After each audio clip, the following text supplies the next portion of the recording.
Regular City Council meeting on November 15, 2018 is called to order at 7:30. Tonight, we have the esteemed pleasure of having Troop 33, led by Ms. Grace Hammonds, here to lead us in the pledge. Are they here tonight? Yeah, there they are. Gentlemen, y'all want to come up here?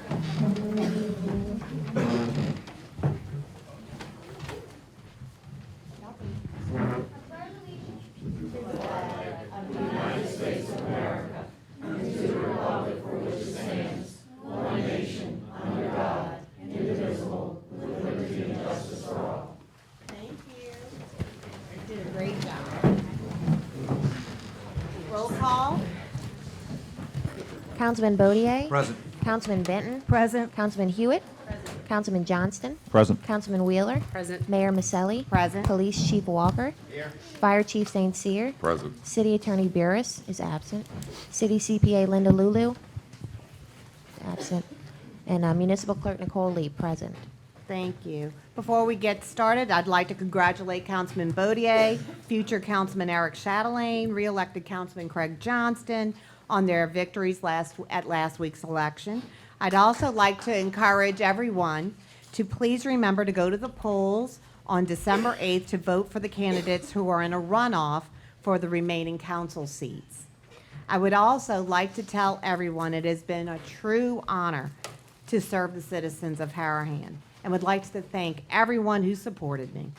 This administration is leaving the city in a much better position and look forward to the city's continued progress. I would like to extend a very heartfelt thank you to all of our staff who worked diligently on our residents' behalf. I also look forward to the $1 million worth of grants that we secured going into effect for our buildings and for our streetscaping.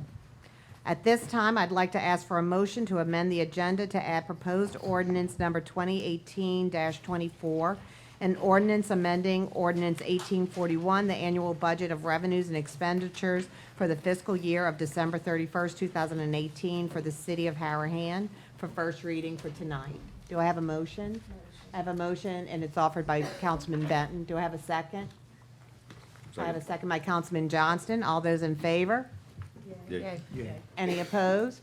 We have 5 yeas, 0 nays. Ordinance is added to the agenda for first reading. I'd also like to have a motion to amend the agenda to add proposed ordinance 2018-25, an ordinance adopting the annual budget of revenues and expenditures for the fiscal year ending December 31st, 2019 for first reading. It's sponsored by Councilman Benton. I have a motion by Councilman Benton, seconded Do by we have ordinance on that? Yes. Did you give that ordinance? I got the one. 18. Where's 19? Yeah, 25. That's supposed to be 24.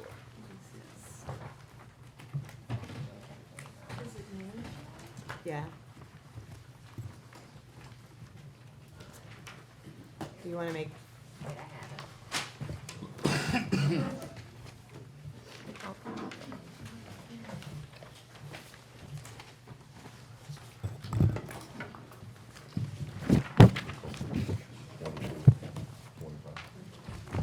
I have a motion by Councilman Benton. And we could bring this up before we do any hearings and all that, or?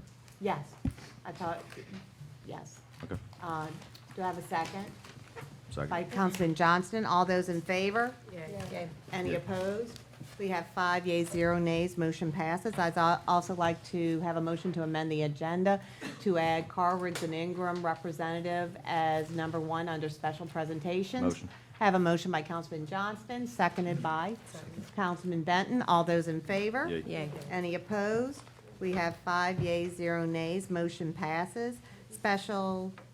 I'm also would like to call for a budget hearing. I had originally said December 3rd. Is everybody available December 4th? December 6? 4th. Yeah, I'm good. We are calling for a budget hearing December 4th at 6 PM. So can you do the 5th? Everybody do the 5th? Can we do the 5th? I just know I could do the 3rd. What time on the 5th? 6? or 6:30? 6:30, is that, Okay. is that, is it court, is that court? No. No? Okay. Oh, okay. So we'll, Wednesday, planning and zoning.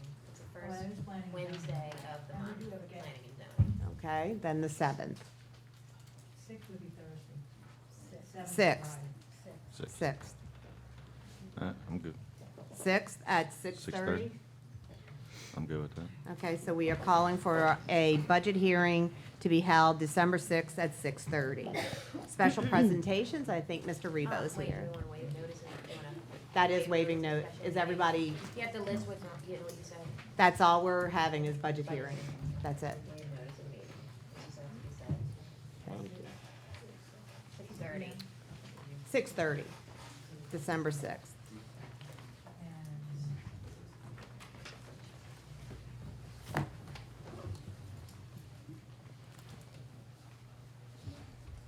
This is on, I guess. I'm Philip Rebo, I'm a partner with Carl Riggs and Ingram.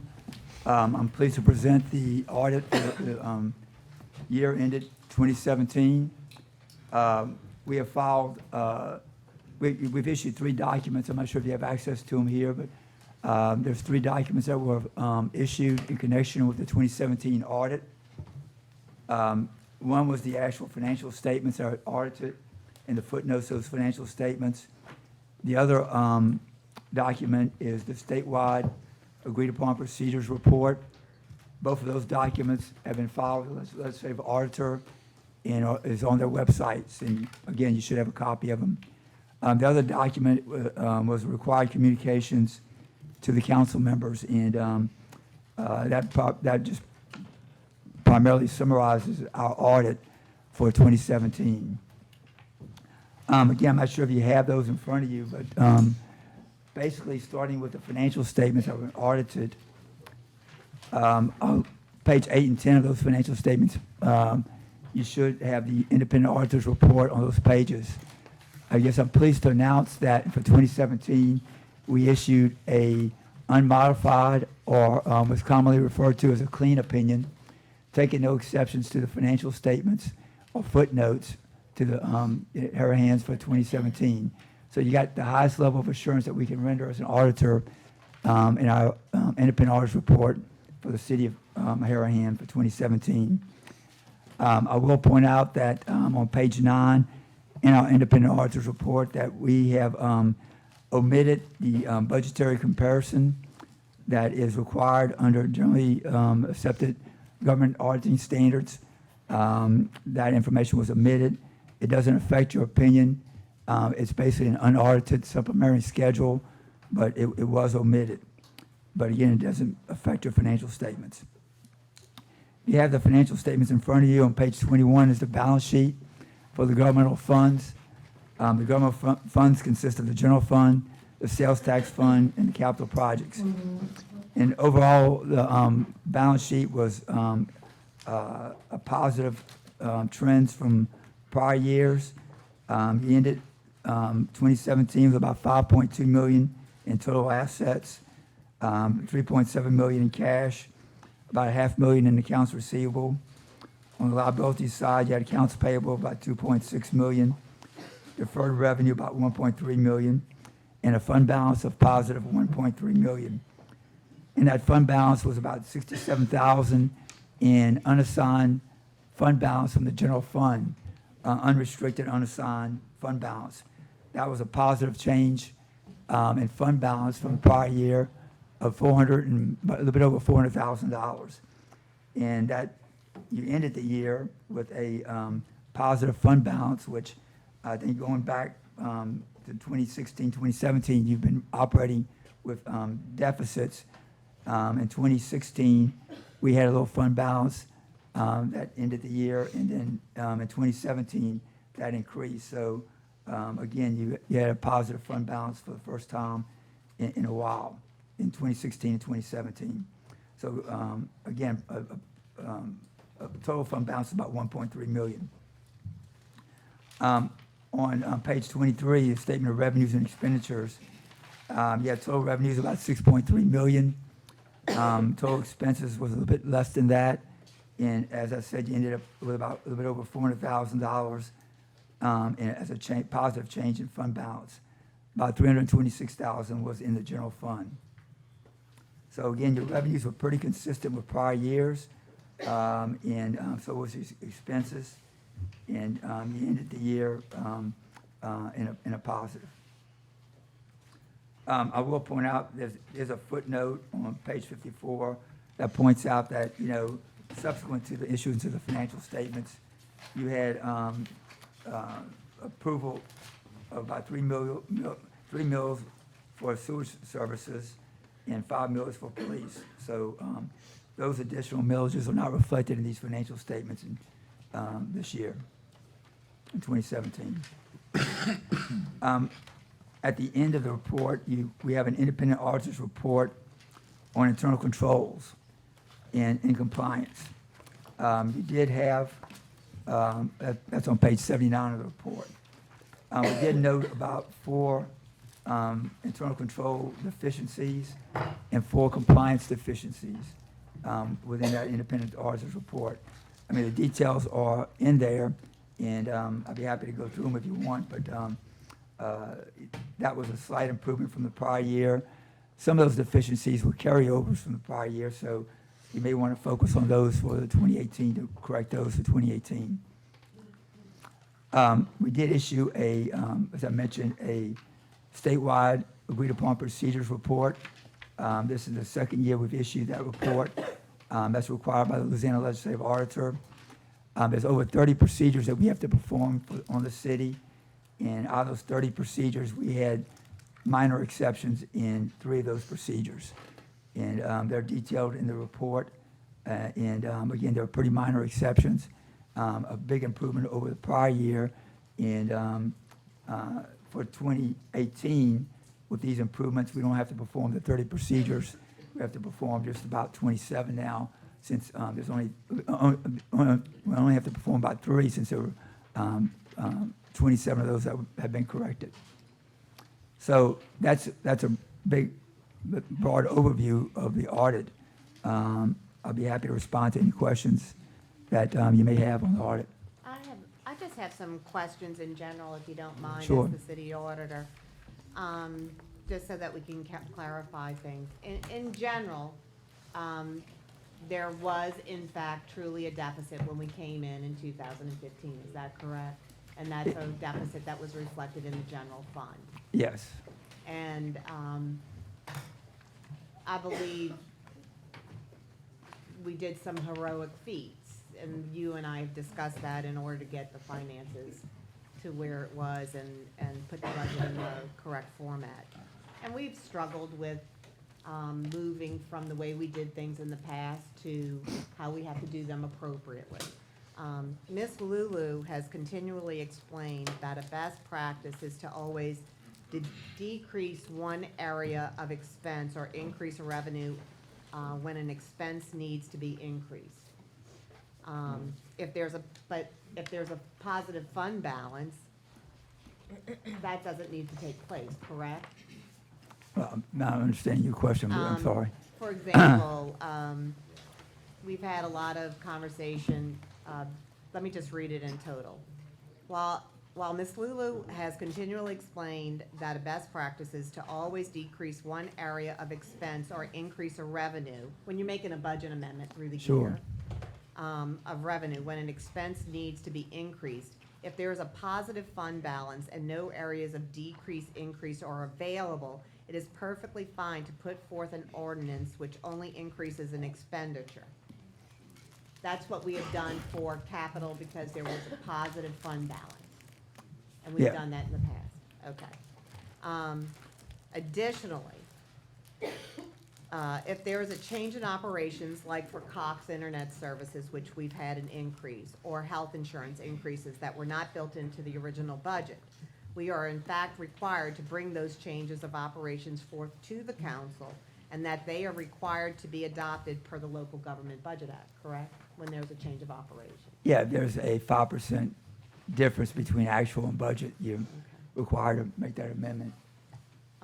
Also, we're going back into some of this. Also, per the Local Government Budget Act, we are required to bring forth the actual ending fund balances per the audit as compared to what the beginning fund balances were per the adopted budget, and the council is required to adopt, correct?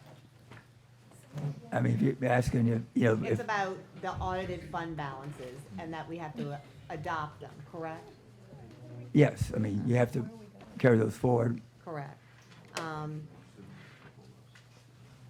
Also, is it not best practice to bring all departments, funds, and line items, projected amounts for the year ending forth, you have to bring that forth, in an amendment to not only aid in the next year's budget process, but decrease, if not entirely remove, the likelihood of having a finding on the audit of a department exceeding the 5% rule?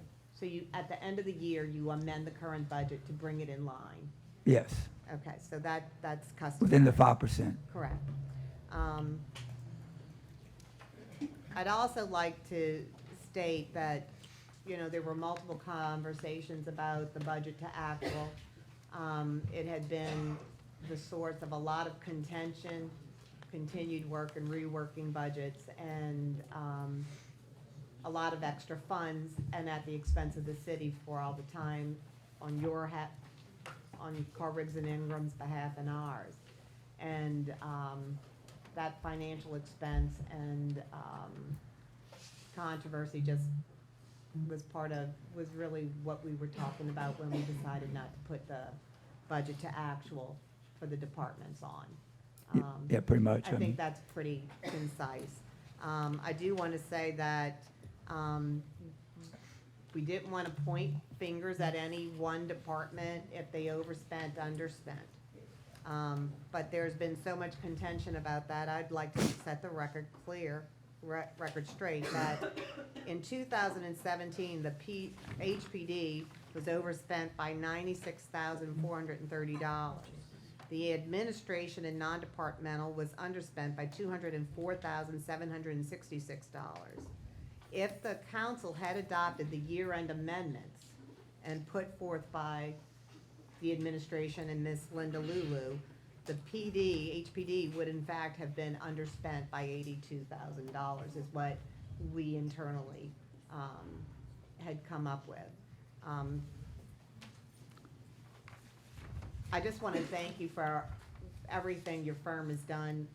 You really have helped us move from how we used to do things in the past to following the Local Government Budget Act, help us institute internal controls, which can be very difficult on such a small staff, as we've talked about, because Right. there's a lot of, you can't really segregate duties very easily with this small number of people. But I'd Right. like to thank you for your patience, your staff's patience. You've gone above and beyond, and I am very grateful, Oh, personally. thank you. Grateful. Appreciate it. Oh, Sure. okay, go ahead. I hope I'm not taking. That's okay. Okay, I'm not sure how to word this. So if you have the judge ruled that Chief Walker has to sign off on all of his invoices. And so what happens, how should it be handled? Like right now, I think there are $190,000 worth of invoices that, I don't know if you'd call it invoices, but things that need to be signed off on by the chief that he hasn't signed off, expenditures that he hasn't signed off yet. So how should Ms. Lulu handle that? If she's mandated by the courts to get him to sign off and he hasn't signed off, Well, I mean, if it's an accounts payable, basically, it sounds like, so, if Mr. Walker and Linda, converse about that, I mean, she'd set it up as accounts payable. It really doesn't matter when he signs off, officially with it. I mean, if he's instituted the invoice and is holding it for whatever reason, then it's just strictly an accounts payable that's recorded and, until it's paid. And the expenses, I the think expenses recognized, the way it was explained to me, and look, I'm not an accountant, I'm far from it, but the way it was explained to me is that the money is sitting there and it looks like it hasn't been spent yet.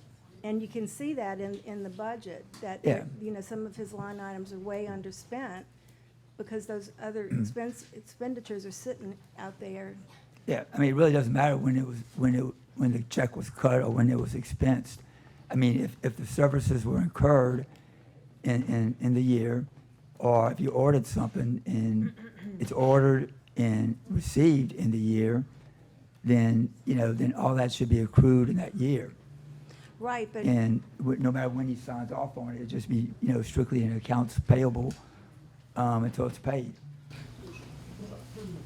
Before you make these accusations. Chief, I'm No, you not- make, no. You making accusations. no, I'm not. I'd like to know what $200,000 expenditures you're talking about. I am just No, you're relaying. not saying, be specific. What are you talking about that I didn't sign off on? I said when I began speaking that I wasn't exactly Right, so sure you're making about an this. accusation. I'm not, Chief, I'm not making an You are, you say accusation. that's $1,000 worth of expenditures I didn't sign off on. This is Name- what was name- told to me. I who? Miss Lulu said Well, that why she don't you has, send me the bills and I'll sign off I on it? asked her if she did, and she said that she's tried to get you to sign off on them 2 or 4 We haven't times. seen it in months. And, well, I mean, not at the meeting, but through Why me don't by you send me the email. last couple of days? Chief, by email. I'm really not here to But no, argue. you're making accusations that I've overspent $200,000 No, and I've not that is received not any what bills. I Can we am continue with Mr. not Reba? saying you overspent. You just did. You just made accusations that this bill outstanding for a police department, $200,000, that are in sign, which name them? Name Chief, can I just explain them. what I No, want? name the bills and I'll tell you. Can you just, like, calm yourself? Oh, I'm with, but you're making accusations you know nothing about. You're not allowing me to explain myself. Well, explain what bills I haven't signed off on. I don't know what bill. Well, that's just what I'm saying. I am not saying that you overspent, Chief. That is not what I said. I said that there were, It's up. I'm asking Mr. Rebo to take control of the Well, audit I mean, again, presentation, because this is not a debate about individual things. Can we focus on the audit? Mr. Rebo, could I ask a question, please? If you have a line item budget and that's what you're allocated for, can someone then give you expenses that you are not allocated for in your budget, charge them to your budget, sign off on them without your approval as an elected chief of police, and cause you to go over budget, then not accept your grant revenues and cause you to go over budget? I mean, any changes, it'd be a change to the budget, and that would have to be approved by the council. Would that be under the advice of the financial advisor or whoever was doing your financial, I mean, would that be part of that person's? Yeah, I mean, whoever, I guess, is wanting those changes made, and it's coming from the administration, those changes can be made subject to council approval. Correct. So if you were not originally allocated for certain expenses, those expenses came up throughout the year. You had no idea what those expenses were. Right. You did not have those numbers. Right. And then at the end of the year, you were over budget and your revenues were not accepted. That wouldn't even up at the end of the year, correct? No, again, everything's got to be approved by the council, you know, through Through an a ordinance. budget ordinance. Correct. And that would be the responsibility of the financial advisor, correct? I mean, So you would know what's going on if things were charged and revenues came in and you had no knowledge of this. again, I'm not sure whose responsibility it is, but that's the process. I think we're getting into the weeds, and there are some specific questions, Mr. I only have one more question and I'm Sure. done. Whenever the audit was done, was the ordinance that was approved by the council for the city used, or was it a different ordinance? The budget. I mean, I'm not sure about the budget. As I said, the budget is unaudited to begin with. Correct. Under our auditing standards, we don't audit the budget.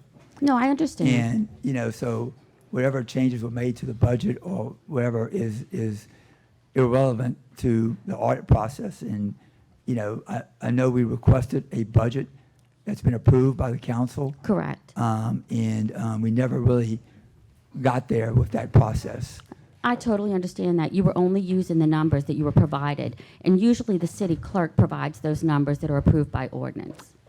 Yes, but Okay. I think all we got basically was resolutions and ordinances that we had to manually, add up. And,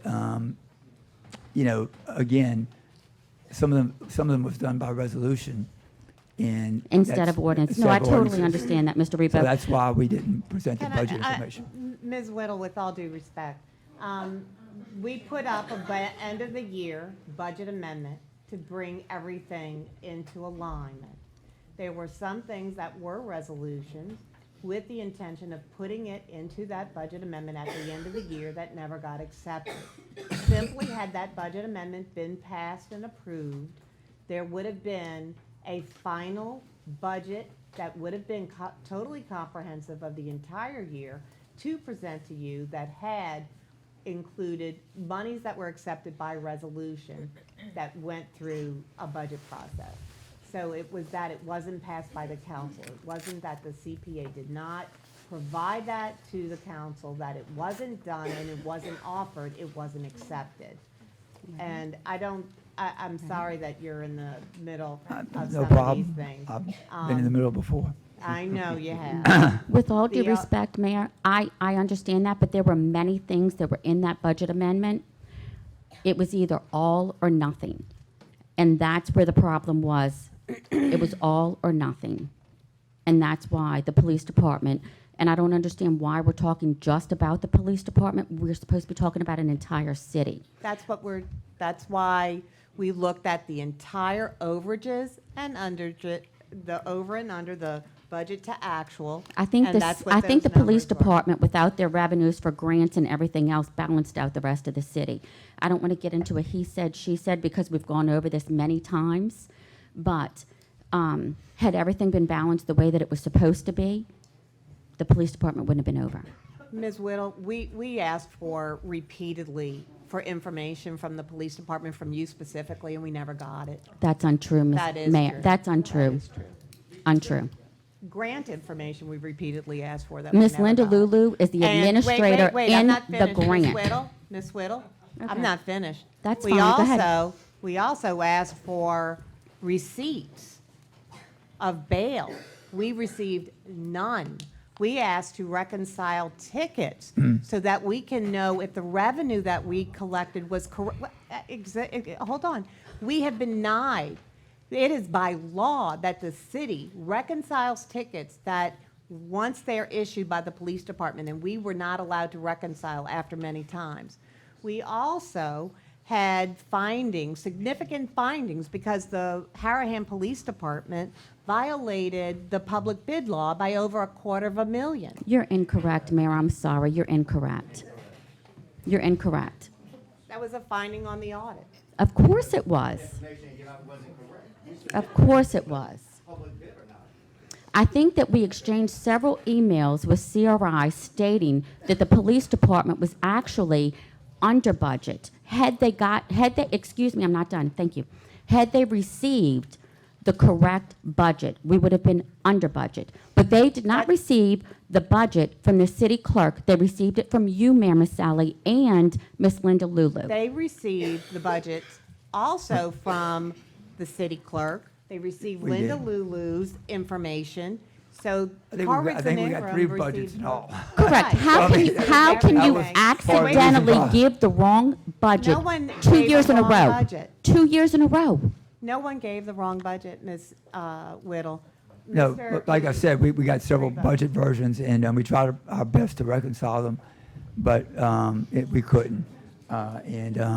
If somebody can provide us with a budget that reconciles to the council meetings, I mean, as I said before, I'll be happy to go back and amend this audit report and add that additional schedule, but Was there Mr. a Rebo, I finding- thank you so much for your time. Was there a finding of violation of the public bid law? the finding we had was some cars being purchased. And how much No. was that for? Don't remember. Over $250,000. I don't remember. None were submitted. So Chief, I was not accusing you of overspending. In fact, I even said that you can tell that these expenditures aren't in the budget yet because your line items are so underspent in the budget that Ms. Lulu gave, that I have today. And one of the items was for, they did an insurance audit, and they found that the police department was being undercharged for liability insurance, I believe. So that was, I know that's one of the charges, and I think it's significant, like maybe 100,000. It's 48,000, but you Oh, that's have all it this is? information, Sue. We have none.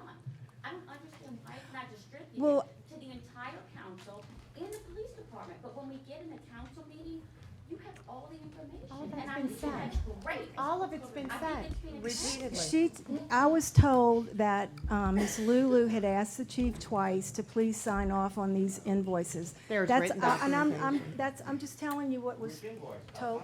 The invoices for the police department, I signed payroll, I signed purchase orders, and I signed all invoices for the police department. So if you're saying $200,000 invoice, I have no idea what you're talking about. Well, I thought it was 100 for the, it's only 48 for the liability. We're budgeted 48,000. There was an amendment to increase the insurance to 97. But we have no backup documentation. If we have the documentation to say what we're paying for, that's fine. But who is gonna pay a 40-something thousand dollar bill without knowing what they're gonna pay for? That would be like somebody raising your mortgage, $40,000, and you write a check for it just because they told you. With all due respect, it's all been said in emails. It's all documented. No, it has It not, has. I'm sorry. Well, I just wanted to clear it up. I am not, no, but I'm saying I'm not accusing you of overspending.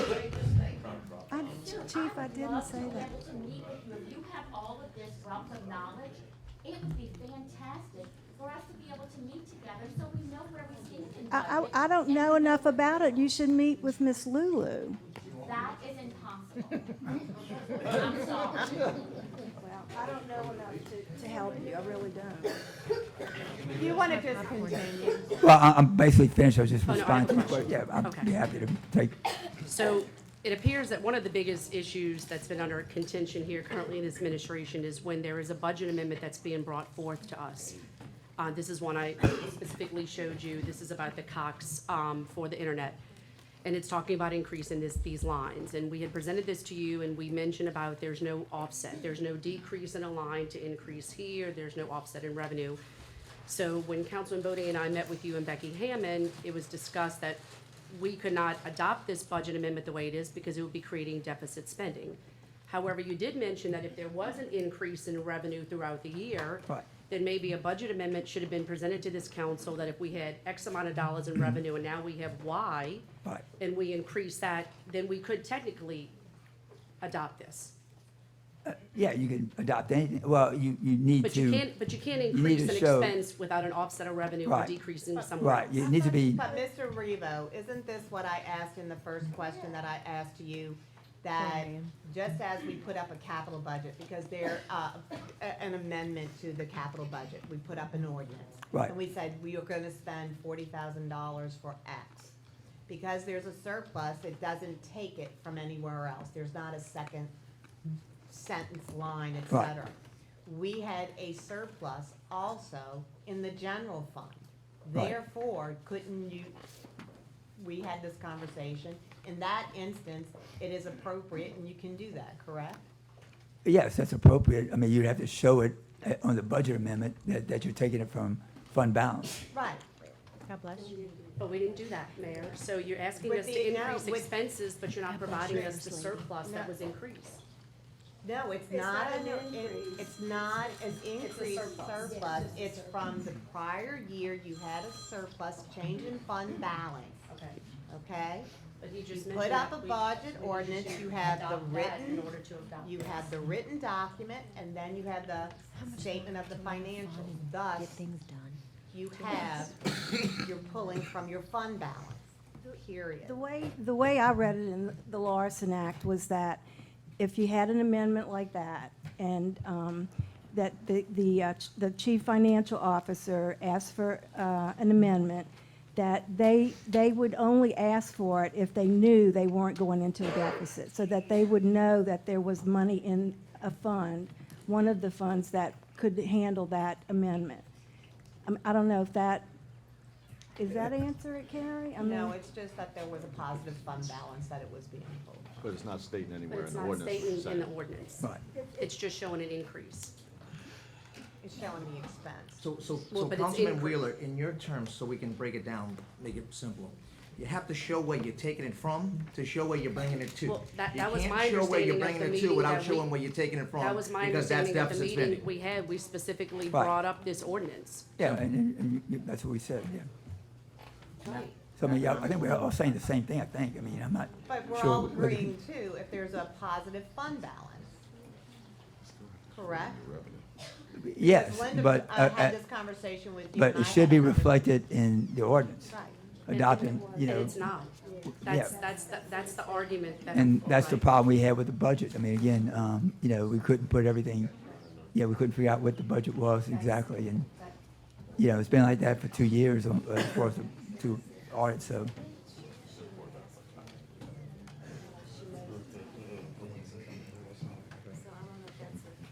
Anything else, Mr. Wheeler?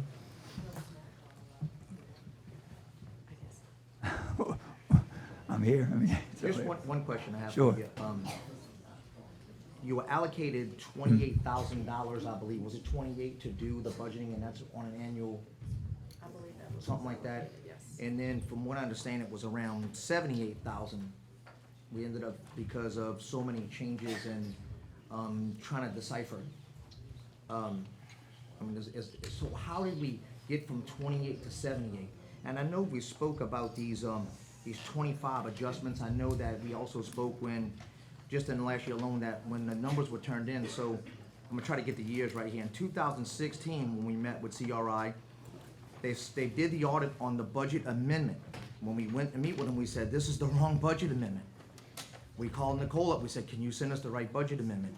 Nicole sent over the right budget amendment, but the audit was still done on the wrong budget. In 2017, the audit was done on no budget at all, just numbers that were provided by Linda Lulu and Mayor Maselli. No? And the town clerk, you know, provided us all the ordinance and resolutions, you know, the official documents showing the budget. But And shouldn't we it- added it up, and it didn't add up to any of the budgets that we had, so. Right. And as I said, part of it was done by resolution, which you can't do under the Lawson Act, and part of it was a one-sided entry, which you didn't know what to offset. So, I mean, it's, So the reason why we went from 28 to 78, the reason why we spent additional $50,000 of taxpayers' money was because we had 3 budgets and we couldn't figure out offsets versus where the money was coming from to where the money was going to, and it became almost like trying to put an Einsteinian equation together.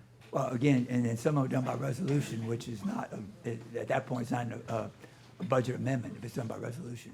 But when a budget amendment for the end of the year is not passed,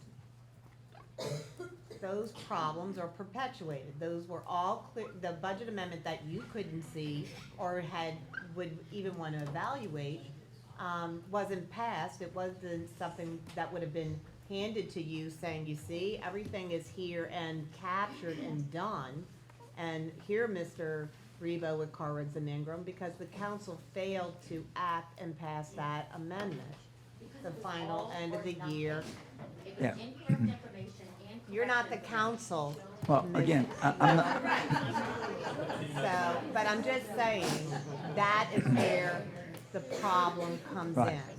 yeah, again, we do over 450 governments, throughout the South, and the budget is usually handed to us when we walk in, so this is, and we tie it back to ordinances, or in some cases, resolutions, depending on what rules they follow. But, we don't look at what was put on the agenda and not passed. I mean, Right, it's just exactly. what's been approved. And, so we did not Exactly. audit this. It's not required to be audited. Before we issued the report, we checked with the legislative auditor, and, and they were okay with the way we treated this. So, again, we don't audit the budget for any of our clients. So it's, It's just supplementary information. Well, you, as you were sitting, we put up an end of the year 2018 budget amendment in order to hopefully next year expedite a smooth audit. We pray that it gets considered and gets passed, whether the council decides to amend it in certain places, of course, that's their prerogative. But that is the goal, so that when you go into an audit, that we can just hand you the document and it's smooth sailing. We're also putting up a budget ordinance for 2019. I pray that it passes because it can simply be amended in 2019. Yes, okay. Any further questions? I have some questions.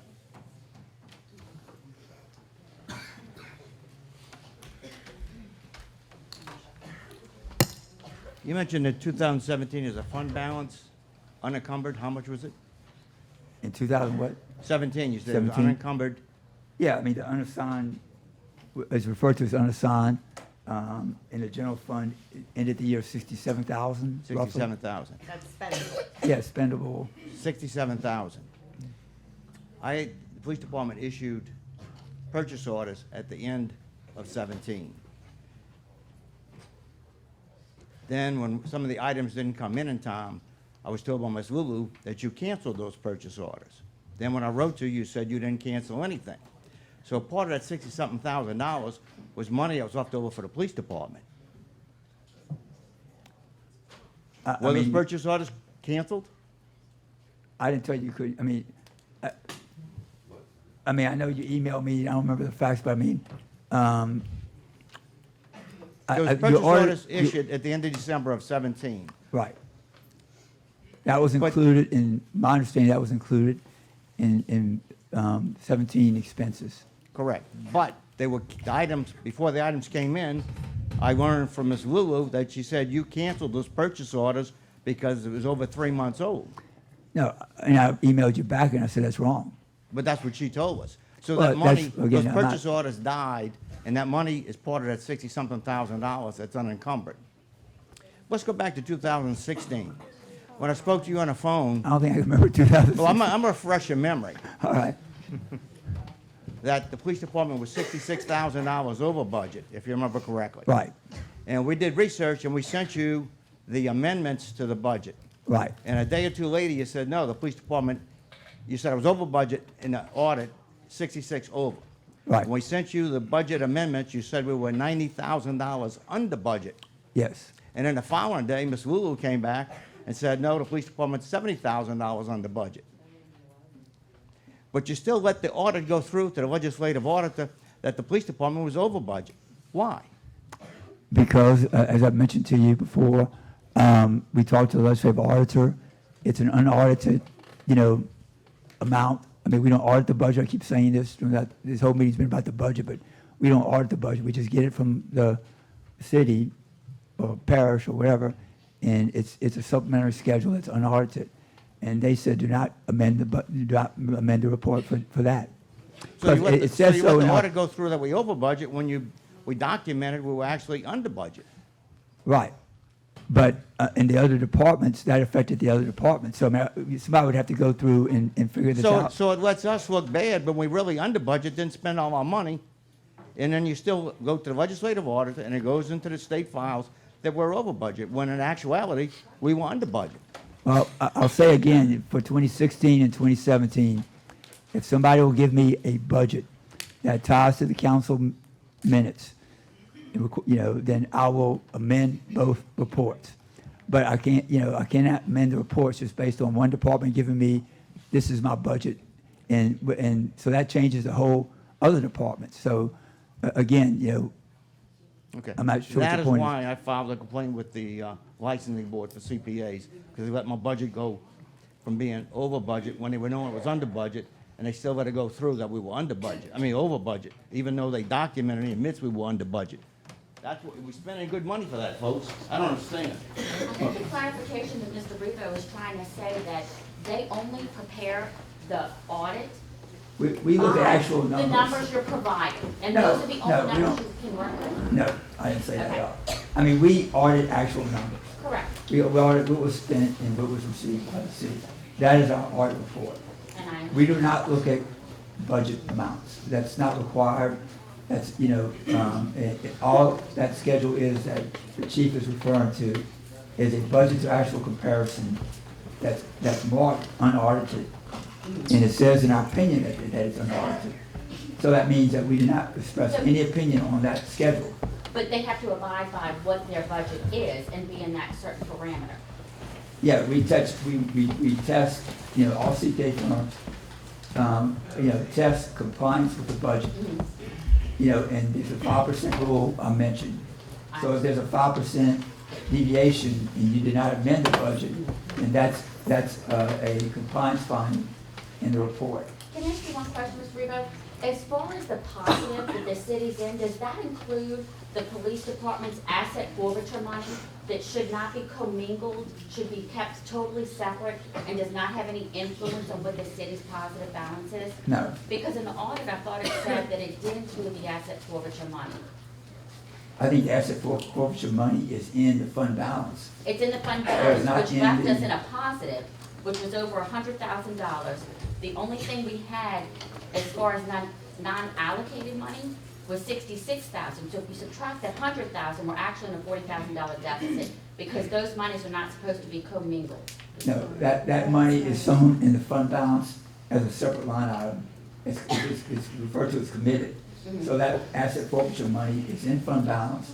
It's not in the, $66,000. It's in a separate, category in fund balance. Okay, that was one of my main questions, because when I looked at it, when I was adding all of those numbers up, it looked like that $100,000 from the asset forfeiture money was included in that whole balance at the end of 300 and somewhat.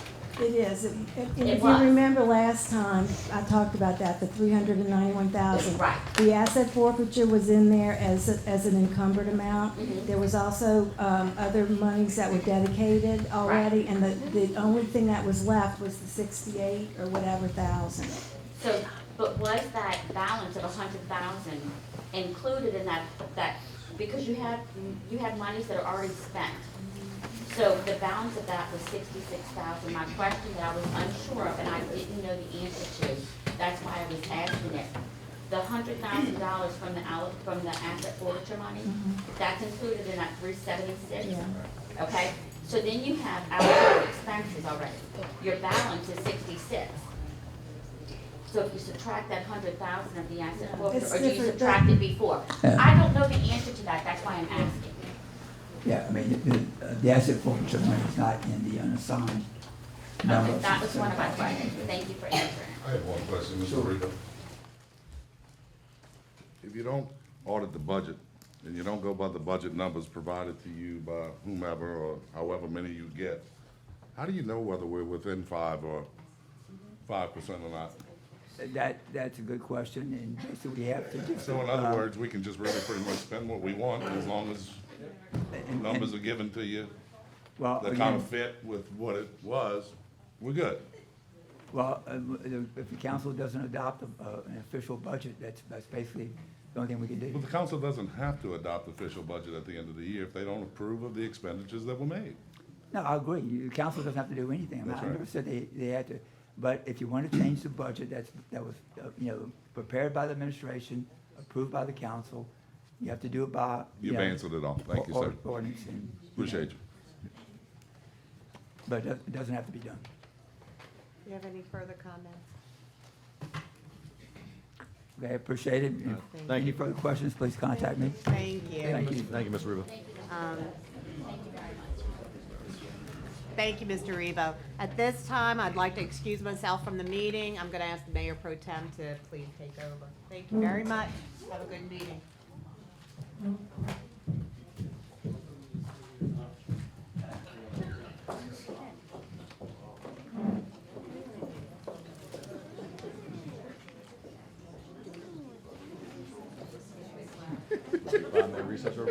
Yeah, give me a 5-minute recess real quick.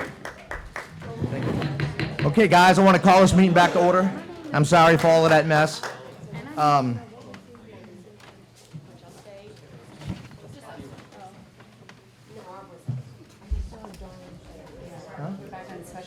right, so we're gonna move on to special presentations. Ms. Darlene, are you gonna come do some special presentations for us, my baby? We'd love it.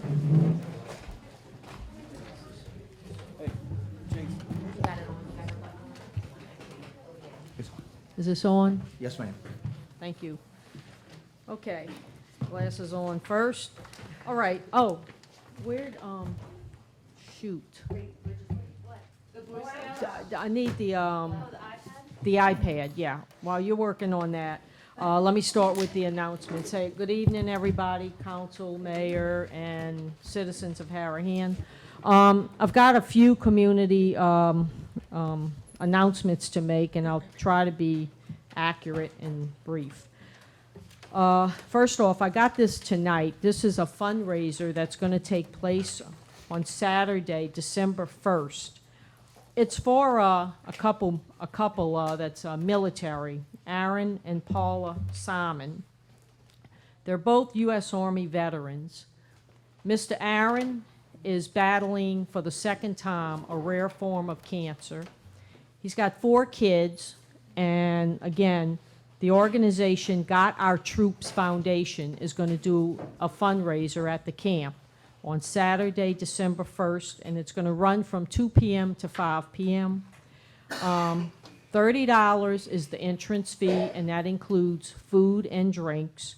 And they're going to have a 50-50 jackpot. The tickets for those are $5 each, or 5 for $20. They're going to have a live drawing at the end of the event for the 50-50. You do not need to be present to win. I don't know how you guys feel, but I got to put a little personal message in here. You know, our military people take care of us. We're all in here because of our military. And, you know, we're all adults. We all know what our military does for them. So both the husband and wife are Army veterans, and this man is battling cancer for the second time with 4 kids.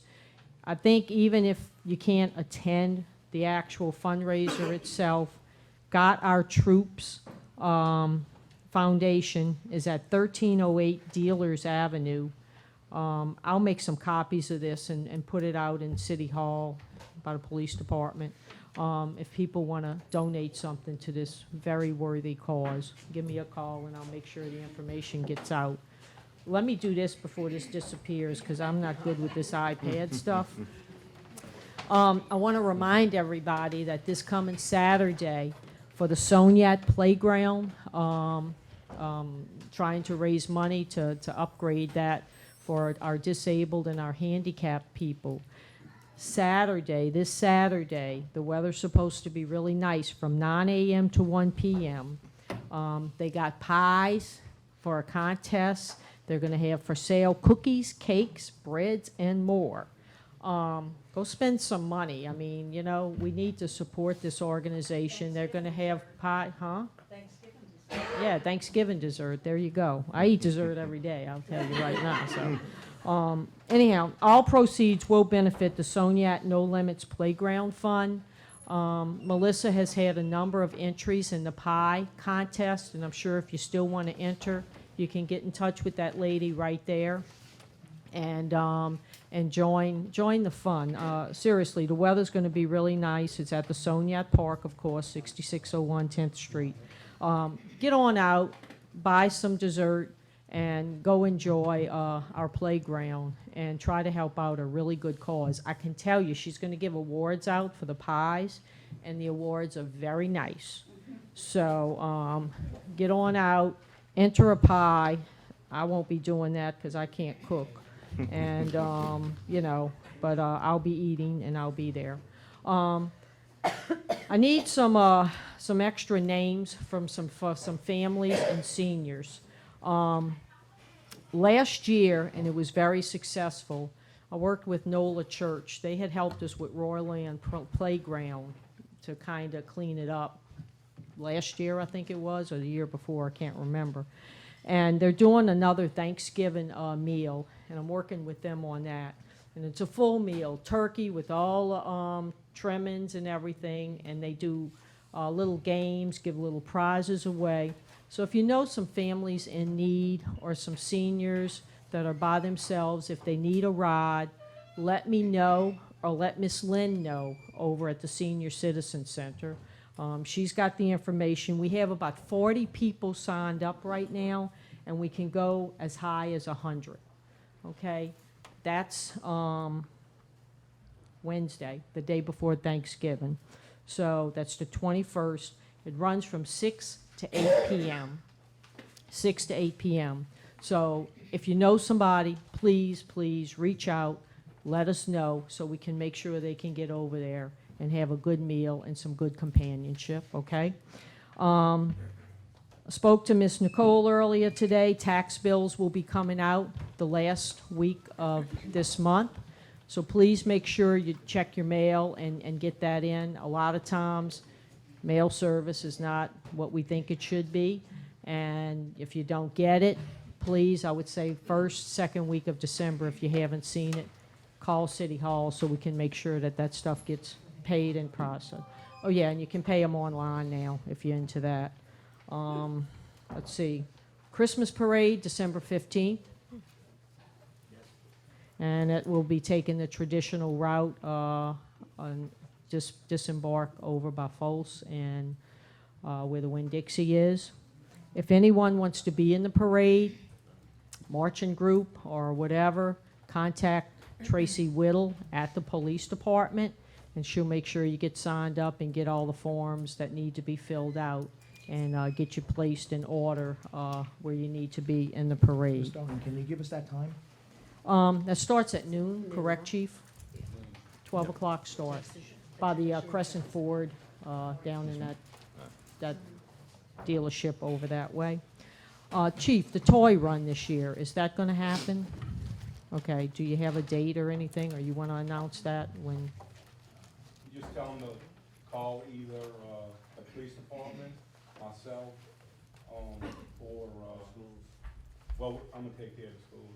But if they know anybody that Okay, children need. so the toy run will take place, Right, and, not positive of the date, it's probably gonna be the second. okay, so we got a pending date on the Christmas toy run with Santa. Everybody knows Spike, call the police department if you know of a needy family, and just get in touch with them and let them know so that they can be put on the list for the Christmas toy run. I think that covers everything. We got the Thanksgiving, the tax bills, And the Breakfast parade with toy Santa's gonna be run, coming up too, right? and breakfast with Santa. When is that, 22nd? Same day as the parade. No. It changed, I think it's 22nd, right? 22nd? 22nd? Yeah, 22nd December. Okay, 22nd of December, Nine? Christmas with, breakfast with Santa, Breakfast with Santa. and that's gonna be, The 22nd, starting at 9? Ms. Starting Tina? starting at 9 till when? I don't know, I don't know, I think it's at 9 to 12. 9 to 12. The doors might you open. can do it, Yes. Craig. 9 to 12, yes? Okay. All right, guys, I've got a phone here and an iPad and some DVDs somebody gave me, but that's it for tonight. Thank you. Thank y'all for your Appreciate it. time. Thanks, guys. Chief, before I bring you up, I just would like to make a comment that both Tina Maselli and Sue Benton have left the meeting, and I really want to apologize for that. And you know, I ran this campaign. I never went negative, never said a negative word, never did a negative thing, and the treatment tonight is kind of really what reflects throughout the entire campaign and the way they chose to attack my family and my children. And then this here again tonight. We should demand more from our elected officials. And I'm telling you, I'm here tonight to promise you that I will give you that more. I've already figured out one way tonight how to save us $50,000. And that's to give the proper budget to the auditing firm so we can do it within the 28 that's been allocated.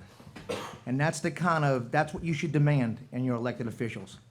And I promise you, and I give you my word tonight, that's the elected official I will be. Chief? Tim Walker.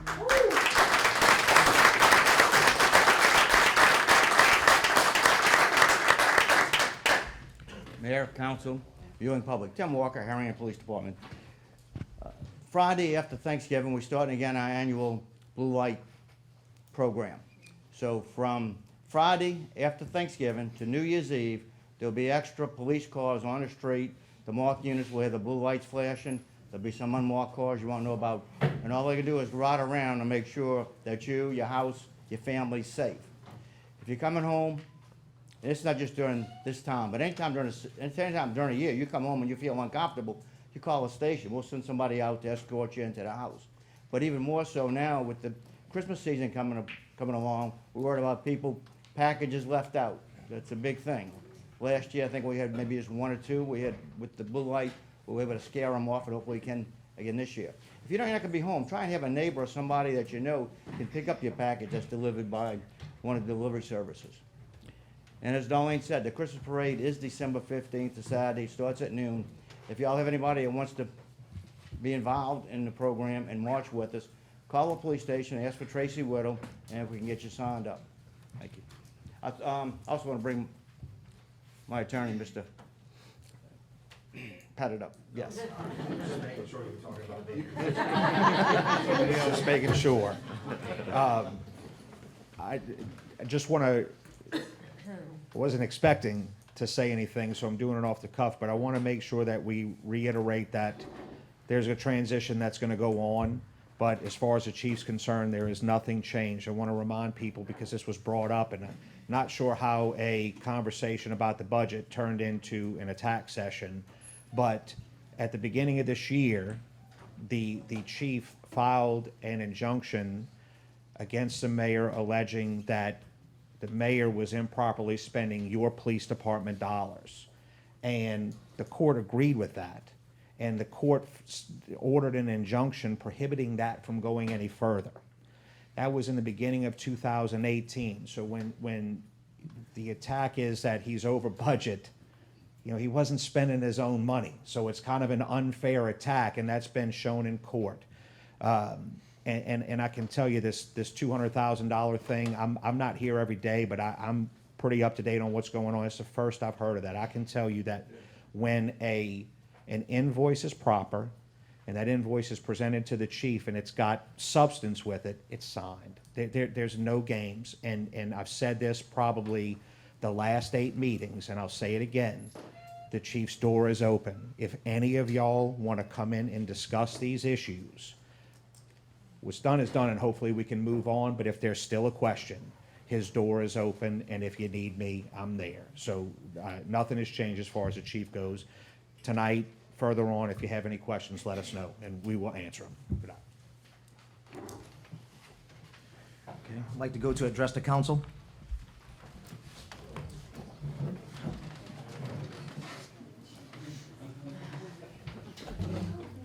Majin Casnay, 46 Oak Avenue, Harahan, Louisiana.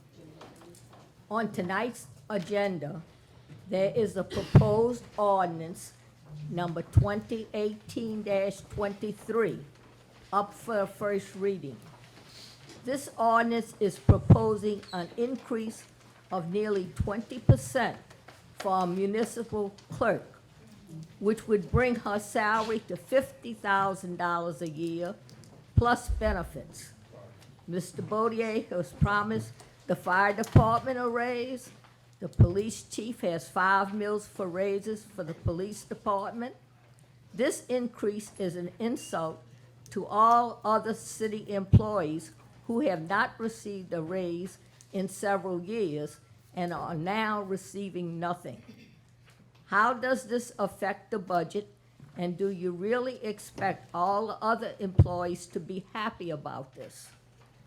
These increases cannot be sustained by our citizens, especially with the tax increases we are now facing this year. Thank you.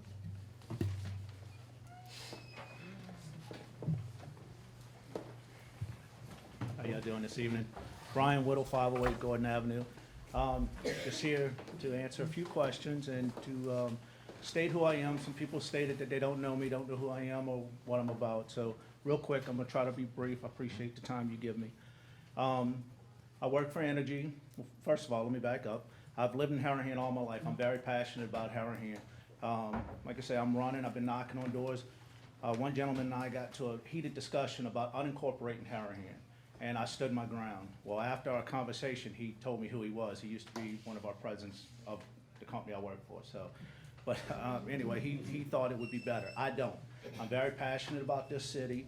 I love this city, raising my kids here. My son just bought his second house here.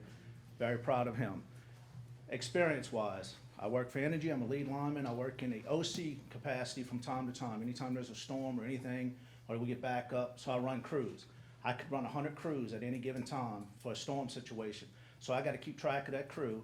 I got to keep track of their equipment. I got to make sure that they abide by Energy's contract. I don't negotiate the contract, but I do uphold the contract. And then one other quick thing, people ask me how I got my name Kiko. I had a sister that's 13 months older than me. She was born with brain damage. She took time to develop, and also she gave me that name. My middle name's Keith. One other quick thing, and I'll let y'all go, or two other quick things, I'm sorry. Someone put on social media, I hate social media, I won't get on there and go back and forth with anybody, not to vote for certain people. It is wrong to judge someone or to make judgment on someone and you don't know them. I can't, that's wrong. That's wrong. So please don't pass your judgment on me or anyone that's running because of somebody makes a comment. One other quick thing, Aaron Simon, I've known him all his life. He's a lifelong Harahan resident. So please, please, I'm asking everyone to come out and support this family. He's a great family. I grew up with his older brother, AJ. It's a wonderful family. I would love to see the city get together and get behind him and show him our support, show him what we're really about.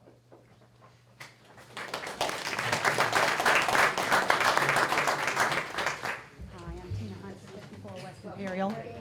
Every time I come up, y'all tell me that. I just want y'all to notice that they had Boy Scouts here at this meeting today. The majority of them left.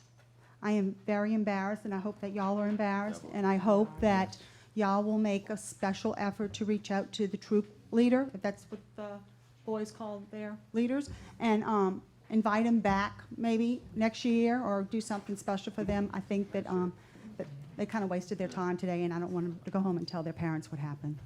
Thank you. Oh, Tina Hunter.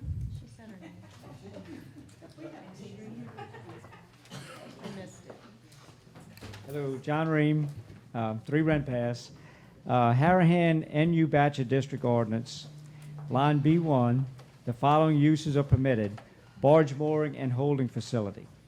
Wood Marine is permitted to park the barges on the river in Harahan. Wood Marine is not permitted to load, unload, or transfer materials from one barge to another. I'm talking about an incident that happened on October the 7th. In 1988 lawsuit, Wood Marine versus City of Harahan and the East Jefferson Levee District was addressing the same situation. The case was won in U.S. Court of Appeals by the City of Harahan. On Wednesday, October the 10th, 2018, I spoke at the Jefferson Parish Council meeting in Kenner concerning a very huge crane operated by ACBL that was illegally transferring coal from barge to barge on the river in Harahan. The Jefferson Parish Chief Operating Officer, Keith Conley, replied at the meeting, "We will have a conversation with them." On that same day, at 5:30 p.m., the crane left the river in Harahan. This recent activity of transferring coal from barge to barge on the river in Harahan should never have happened and should never happen again.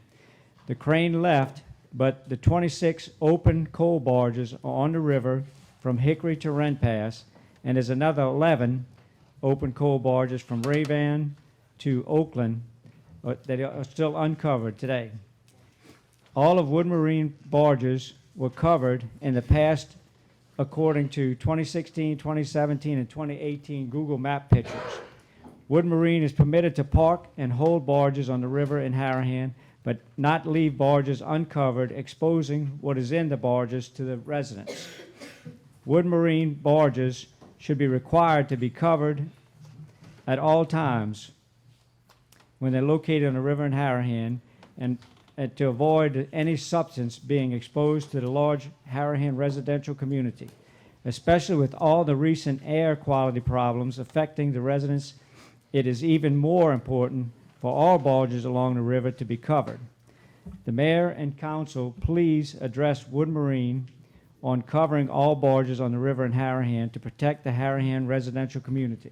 And you all know, you all saw the WWL replay or whatever they had of the stuff that was coming across the river. And this is not right next to the river. This is across the river coming into River Ridge. And we actually get some of the odors in Harahan too. So this should never happen. It should never have happened before. Carlo Ferreira, Mayor Carlo, Mr. Ferreira, he had this ordinance written up the way that it would protect the citizens of Harahan. And they started unloading barges there. Just all of a sudden, one Sunday morning, they started unloading barges. So this should never be. And if you start unloading coal barges, next thing is grain barges, and they'll be tying ships up there. They'll have their own boating area right there where they're unloading. So we need to do something. We need to stand up for the ordinance of Harahan. We need to stand up for the people of Harahan. So thank y'all very much. Ms. Evelyn, will you be addressing the same thing? Okay, so I just want to let you know that I did go meet with Pierce yesterday. Okay. And, you know, and though I am Mayor Pro Tem and still a councilman, I'm not the mayor yet. And I did make him very aware that if those barges that do not get covered and they are unloaded again, he will have some serious consequences to pay. So Well, we I went was and back talked, there. we talked at the, Evelyn and I went to, we went to the Port of New Orleans meeting with Keith Conley, and we talked to them. Well, they kind of standoffish, so we need some kind of committee, and Keith Conley agrees with that they get a committee together of all the agencies that have anything to do along the river to oversee what's going on, because people are suffering. You see the people in River Ridge. We don't want that to come down here, you know. We don't want it to happen over there either, but we don't want it to keep expanding. So this is affecting people's quality of life and their health. So Yes, sir. appreciate it. So You got thank it. y'all Thank very you. much. Thank you. Evelyn Ring. Upcoming court date for Wood Materials versus the City of Harahan is on December 4th, 2018 at 1 p.m. at Fifth Circuit Court of Appeals, 101 Derby Street in Gretna. Wood Materials was cited in March of 2016 for operating an illegal compost, mulch, and tree dumping facility behind the levee in Harahan. Instead of moving the illegal facility off the Bachelor in Harahan, Wood Materials sued the city. What if every business that was cited in Harahan sued the city? This illegal facility has continued to operate daily and affects the Harahan residents' quality of life. Sand Pit 5 and 6 is only permitted for sand extraction, but is being used as an illegal tree dump site and an illegal compost and mulching facility behind the levee from Bailey Street to Harlene's Avenue. This illegal facility is hidden behind the levee and trees and out of public view. Wood Materials was well aware of the Harahan Bachelor ordinance before bringing this illegal facility on the Bachelor in Harahan. Wood Materials LDAF BMP permit for their compost facility states, your facility must comply with all applicable federal, state, and local regulations and or ordinances. This activity is clearly against the Harahan Bachelor ordinance. The City of Harahan never received any of Wood Materials' BMP permits. The City of Harahan has been in court with Wood Materials since May of 2016. The City of Harahan won in the lower court on the 5-year prescription. It was proven that the compost was not on the Bachelor in Harahan for 5 years. The judge did not rule on the 3-year prescription. Wood Materials is now trying to use a 3-year prescription pertaining to Baton Rouge and Jefferson Parish, stating the City of Harahan is an instrumentality of Jefferson Parish. The City of Harahan is not an instrumentality of Jefferson Parish. The city has its own government and reports to the state. We're asking the present and future mayor and council members to uphold the Bachelor law and represent the residents by attending this very important trial. We're asking the residents to mark your calendar and protect your property by attending this very important trial. We are praying for God to give the city and the residents of Harahan the victory.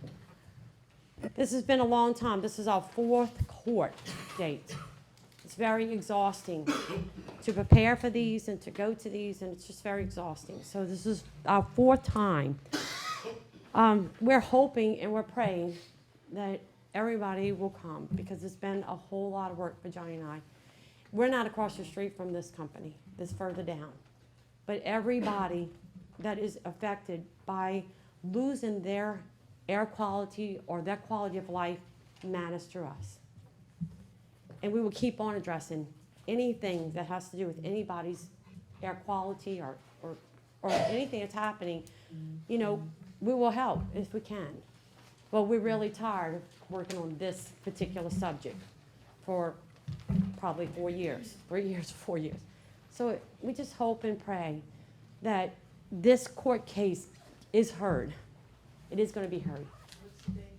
It's December the 4th. But we're hoping that, just pray with everything that's going on, that the residents will get what they deserve. Okay, one more time, December 4th.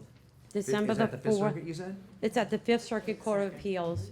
And it's a short argument between the two sides, between Burris and Wood Materials attorney. It doesn't last a really long time. And do you have a time? Yeah, it's at 1 o'clock.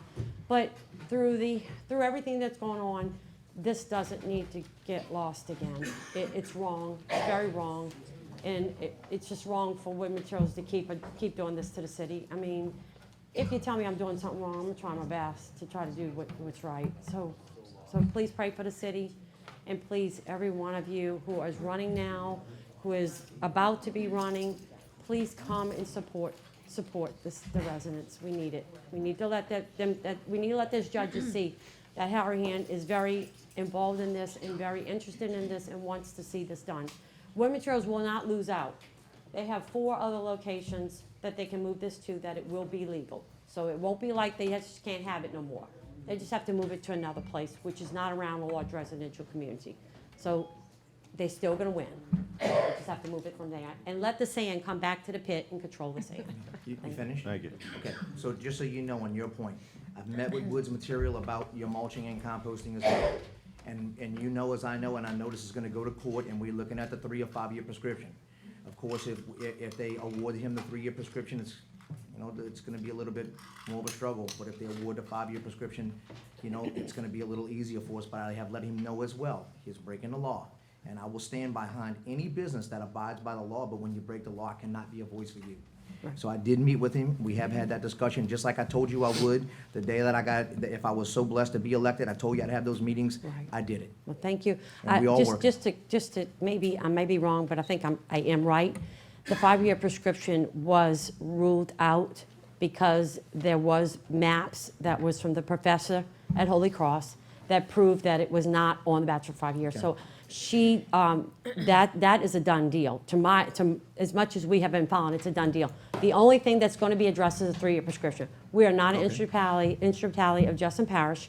We have our own courts. We have report. That is a done deal. There's no reason that they should ever win this at this point. Got it. Thank you. Thank you.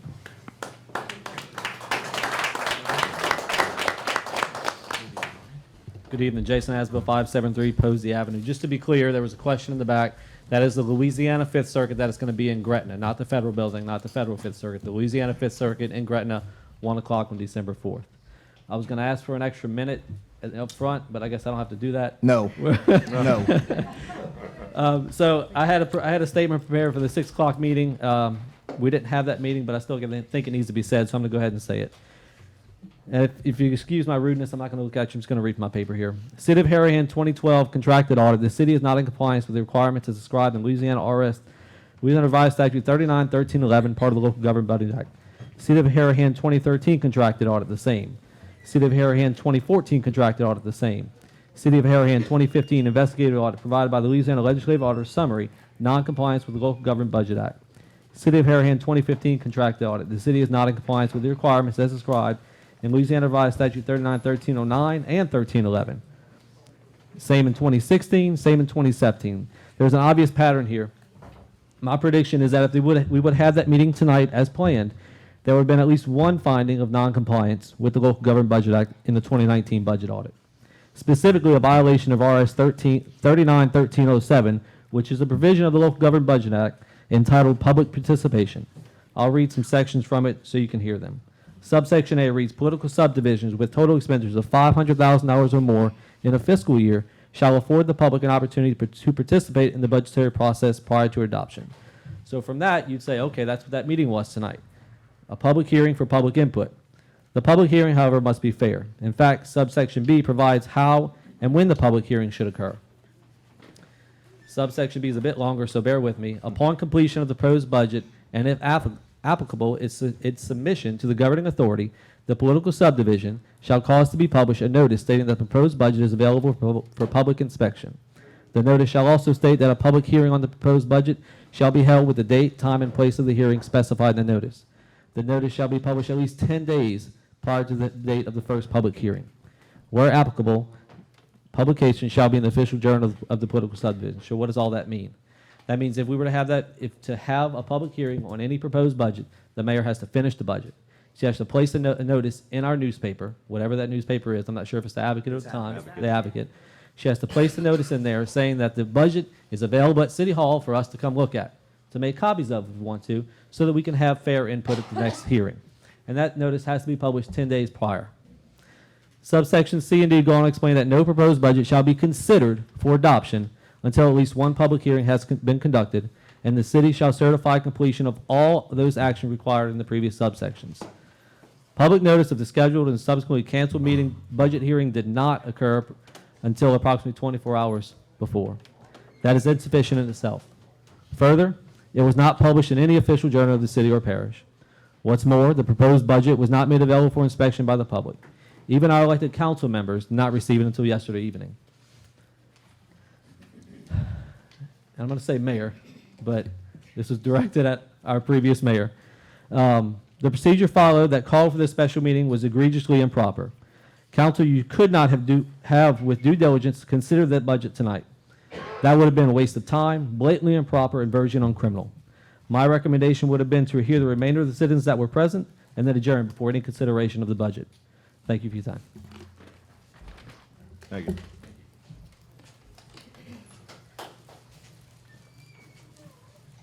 Okay, folks, me again, very briefly.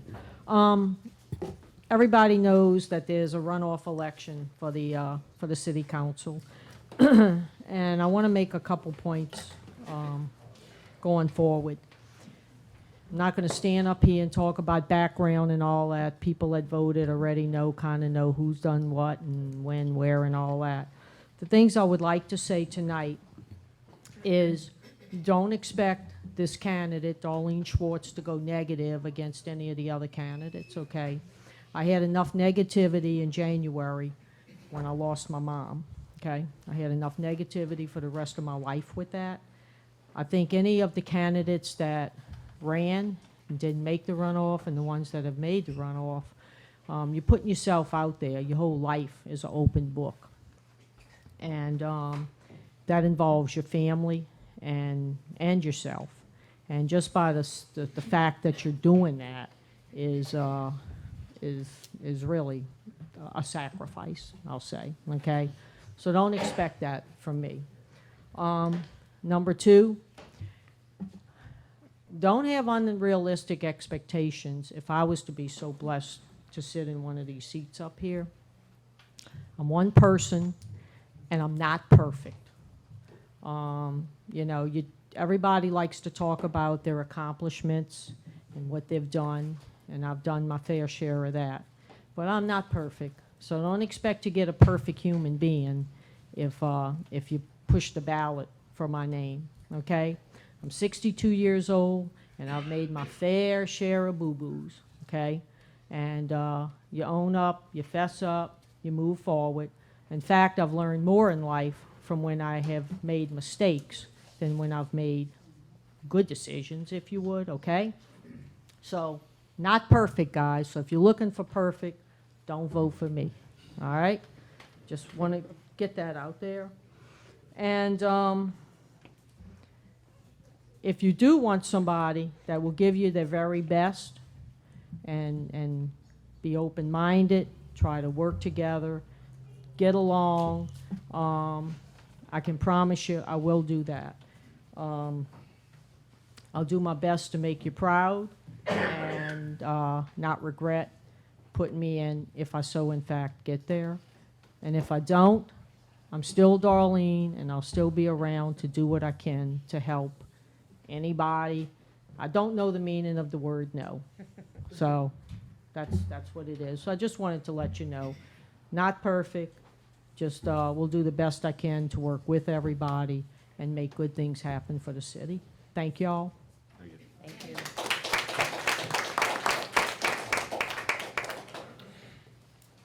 Melissa Taylor, 715 Oak Avenue. I wanted to make an announcement. There's going to be a fundraiser also for the playground. I forgot to email Darlene in time for tonight.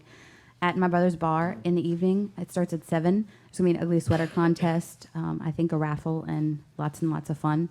The guy from The Voice, Adam Pierce, is going to be there, and all of the proceeds from the admissions fee and the raffle, and I think there may be a percentage that they're going to donate to us. It's all going to the fund for the Sony at No Limits playground. So I'm very excited about that. If you all want to come out after the parade, December 15th. So it's the night of the parade, what time? Right, night of the parade. It starts at 7 and goes until you have to go home because you just can't take anymore. 7 until you broke. 7 until you broke. Or 7 until you can find somebody else to get you something. The other thing was, so just keep in mind, there are people, so many generous. I've been humbled. I went the trunk or treat. I know probably many of you were there. Family members were there. It was amazing to see all of the, we had over 1,000 kids in attendance, and that's not including parents who were there, adults who were volunteering. It was so humbling to see how much the city really cares, and then even people outside of the city. We had people from Metairie, Kenner. We had a lady from Homa. We had somebody across the lake who came. I mean, I had family in from like out of state came, and it was just amazing to see all the volunteers putting in their time and efforts, and really the kids. Everybody that I talked to had a great time, even though we were a little overwhelmed. We didn't expect 1,000 kids to come, plus their parents. So probably, I would say close to between 2,500 and 3,000 people total. It was a huge amount of kids, so it was a little overwhelming, but in a very positive way. And I'm looking forward to next year. People have already said, when are you going to start putting out the trunk information for next year? Because I'm hosting one, so I'm excited about that. Tonight, as you go to sleep, I would like to say that I have already been baking all day today. Tomorrow during the day, I will be baking. There are your neighbors who are going to be baking tomorrow. Some of them have purchased from bakeries things to donate.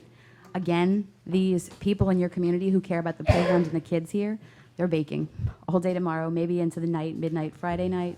Saturday morning is the bake sale. I hope many of you can come out and participate.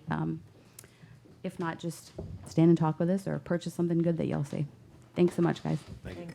I'd like to respectfully request that no one bake while they're sleeping. Only if you're an ambulance. Party pooper. I'm Tommy Buddy, 7208 Stoneleaf Drive. And as most of you know, I'm a candidate in the runoff for a city council seat. I want to start out by saying that I'm really humbled and very appreciative of the support and the votes that I got in the election. I came out third in a field of 14, which is just overwhelming. But that wasn't enough to become elected, so I'm in a runoff. There are 5 candidates in the runoff, all very qualified. The runoff is on December 8th. Most of you know my experience level and some platform information, but there are a few things I'd like to go over tonight. Among some other things, these are some of the things that I'd like to champion. I want to work to ensure that Harahan gets air monitoring equipment so we can eliminate or know when there's pollution and use that information to help track down the sources. And I know there's been a lot going on with various agencies. I know Todd's been involved for a year now, nights, weekends, and holidays. But we need to work with all of the appropriate agencies that have some authority in this area, and we need to encourage them to step up, and I think they are. And that's the Louisiana Department of Environmental Control, I think, is the primary agency. I know Jefferson Parish is stepping up and has plans to help us, to help all the Jefferson Parish residents. And I know our fire department has been actively involved. I want to bring back recycling. The vast majority of the citizens that I spoke with favor recycling, and we're sorry to see it go away. And I know my family wants to see it back. And I'm going to work real hard to provide funding for the manpower, training, and equipment needs of the Harahan Fire Department so they can provide for our health, safety, and welfare.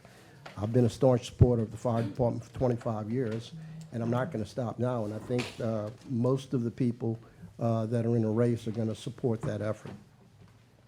I'll work to provide adequate funding for Soniat Playground and its facilities in support of our children and our grandchildren, who are the future of our wonderful community. That's all right. And I want to improve our working relationship with the Harahan Athletic Association. I want to help facilitate them in ways that they can expand all the good work they do, raising monies in support of the playground and our children.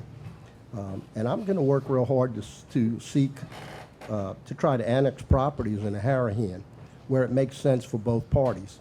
And I know this may be politically difficult, but we need to explore every possibility to raise money through annexation or by any other means rather than taxing residents. And I want to work to ensure that the senior center has adequate facilities, including air conditioning and a waterproof building and things of that nature.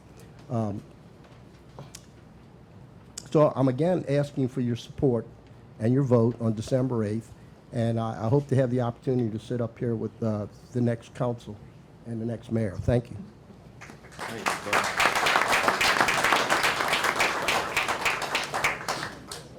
Hi, Rena Sanders. I'm going to be short and sweet because I don't know what's going on. My face hurts. I think it's from smiling all the time these days. But, you know, I'm sure that when this new council gets up here and this new mayor, and they actually get the opportunity to look at the finances, I think, you know, something was brought up about the raise for the city clerk, which I support 100%. But I think when this council gets to actually look at the numbers, it's going to be more than the city clerk that's going to get a raise.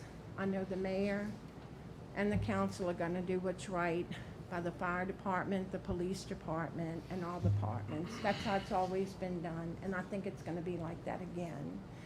And Tim, I'm just so happy. And you too, Craig, and everybody, and good luck to the 5. So that's it. My face hurts.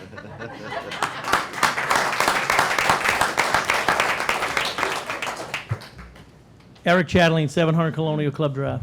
I just want to get up here and thank everybody for voting for me. I appreciate y'all support. I'm glad I'm not involved in this runoff. I'm glad it's over. My wife's glad it's over. I want to congratulate the candidates that are in. I'm very excited. I look forward to working with everyone elected, whoever else is elected in the near future. I look forward to working with all of them. I think we can move the city forward. I look forward to working for all the citizens of Harahan. Anything I can help you with, just give me a call and we'll see if we can move the city forward. Thank y'all.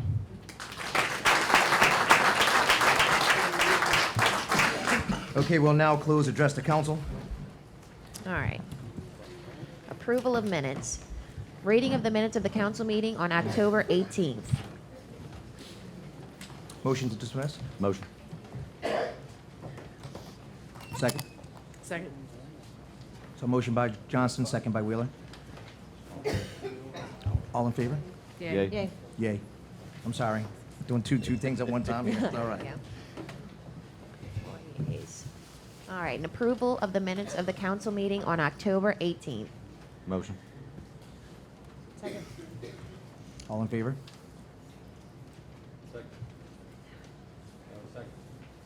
Oh, did anybody second? Hewitt second. Hewitt. Oh, Hewitt second. All in favor? Yep, go ahead.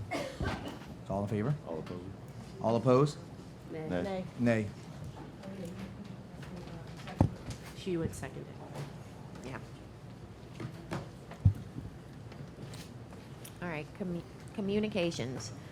The Board of Adjustments and Appeals did not meet in October, and a reading of the minutes of the Planning and Zoning Board on November 7th.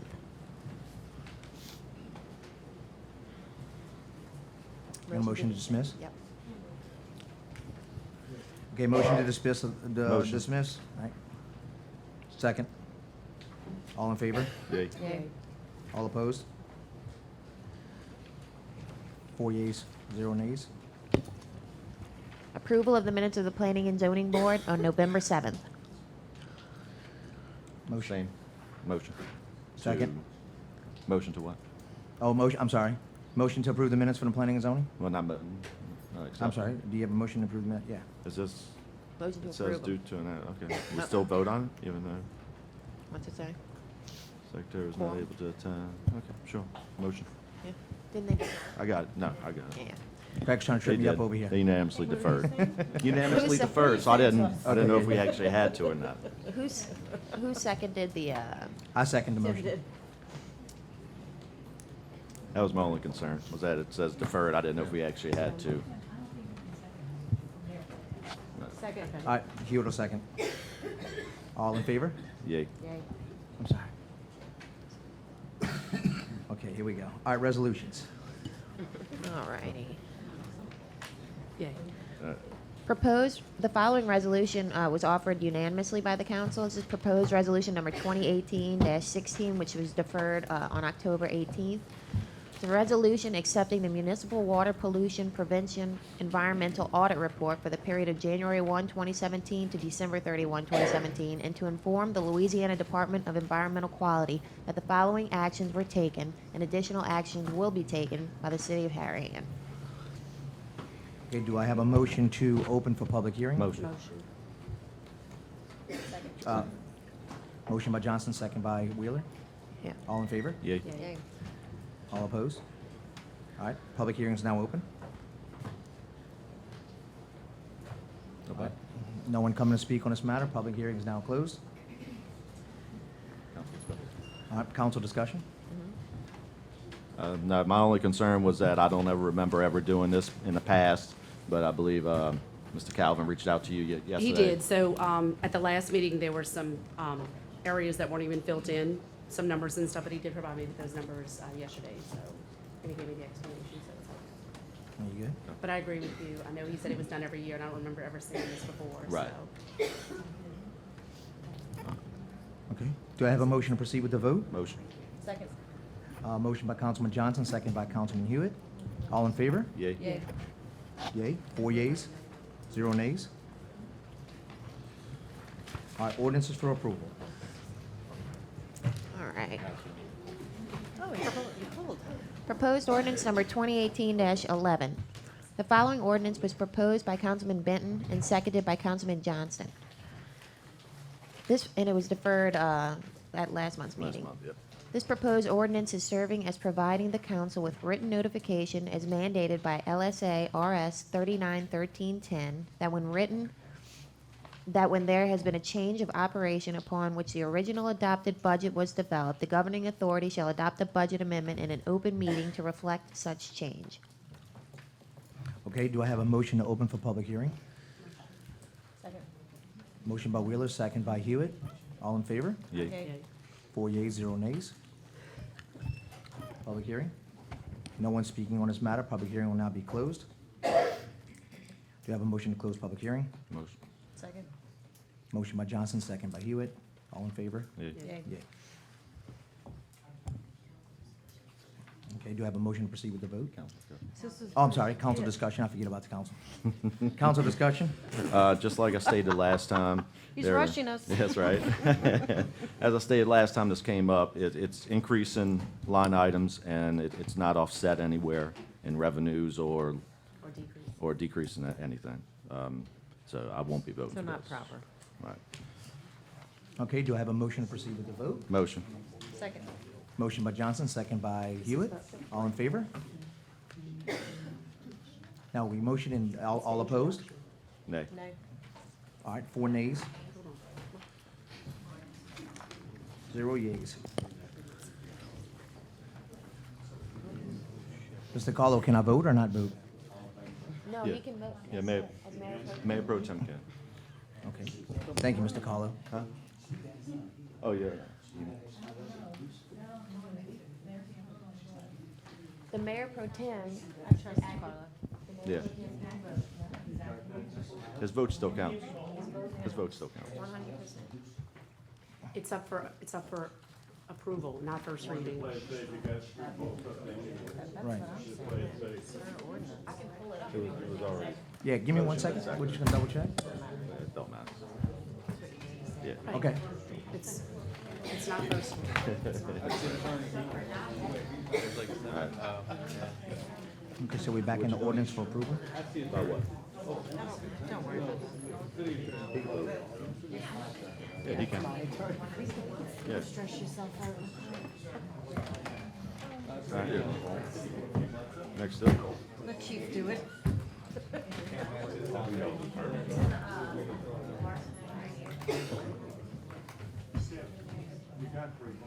You got it. Okay, ordinance 15.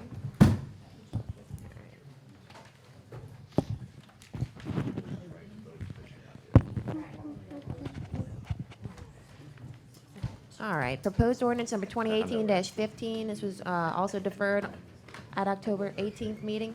The following ordinance was proposed by Councilman Bodier and seconded by Councilman Wheeler.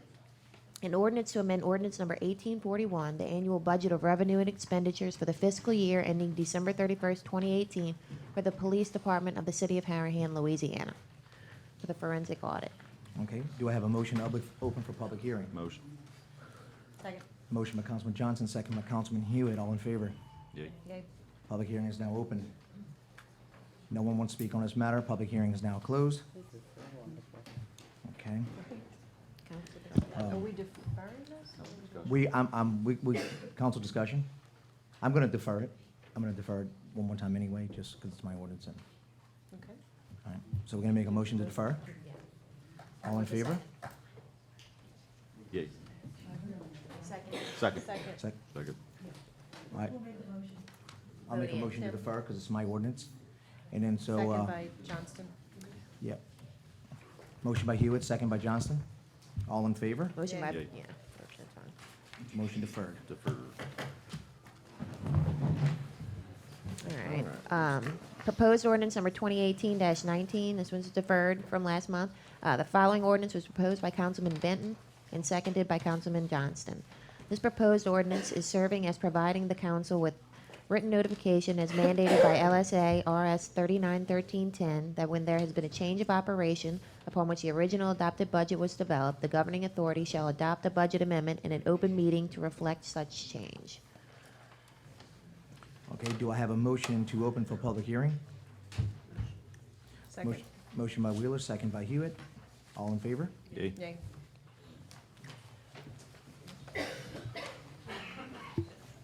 This is what was mentioned earlier, that they want to increase the liability insurance for the police department, $42,794. We cannot obtain any information concerning this. I'm not saying it's not valid, we just can't find out what it's about. And we weren't provided any information, so I was hoping, you know, that No we'd find out a little bit more premium tonight. breakdown or anything? We have trouble. We've had trouble getting that kind of information out of City Hall in the past, and with this one also. I'm not saying it's not valid, Well, even when you call the insurance agent, they won't talk to us. well, we had a problem earlier this year in regards to health insurance. And they sent the information to City Hall, they wouldn't give it to us direct, and obviously the mayor wouldn't pass it on to us. So, something we deal with on a regular basis. I'm sorry, Chief. I hope that will end come very soon. Easier times soon. Okay, do I have a motion to close public hearing? Motion. Motion by Councilman Johnson, second by Councilman Wheeler. All in favor? Yay. Council discussion? As stated, I wanted to have more information on this. I was hoping Ms. Lulu would be here, or Sue would have stuck around to talk about, but that's all. So do you want a motion, do you want to defer? I'll motion to vote. Okay, so I do have a motion to proceed with the vote. Motion. Second. Motion by Councilman Johnson, second by Councilman Hewitt. All in favor? All opposed? Nay. 4 yeas, 0 nays. Motion fails. 0 yeas, I mean, 4 I nays. mean, 0 yeas, 4 nays, motion fails. This glass is The ordinance full. fails. I'm trying to keep All up. right. Sorry. Proposed ordinance number You weren't expecting 2018-20. The following ordinance was proposed by Councilman Benton and seconded by Councilman. Who would like to second this ordinance? Well, 2018-20. just 20. regarding So what, this beginning is- this is a 2018 new fund one? balances. No one seconded it at the last meeting? No, you don't have to second one, so, Yeah. right. No second? No second. No second? So, All right. motion Ordinance fails due fails, for lack of yeah. a second. I mean, ordinance fails due, proposed ordinance fails due for lack of a second. All right. We have proposed ordinance number 2018-21. The following ordinance was proposed by Councilman Bodier and seconded by Councilman That's 21. Wheeler? Yes, sir, it's 21. An ordinance amending ordinance number 1841, the annual budget of revenue and expenditures for the fiscal year ending December 31st, 2018 for the Recreation Department Capital Project Fund of the City of Harahan, Louisiana.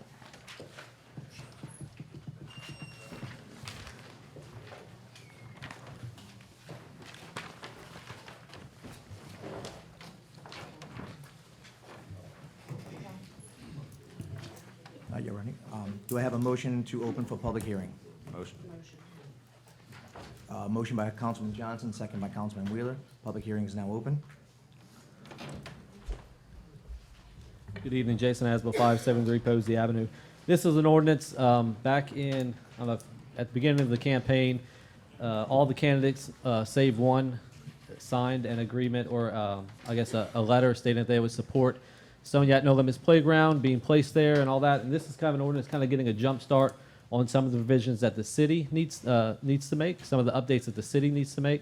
This one particularly is to the bathroom. It's allocating $50,000 to the capital project to update the bathroom underneath one of the shelters to make it ADA accessible.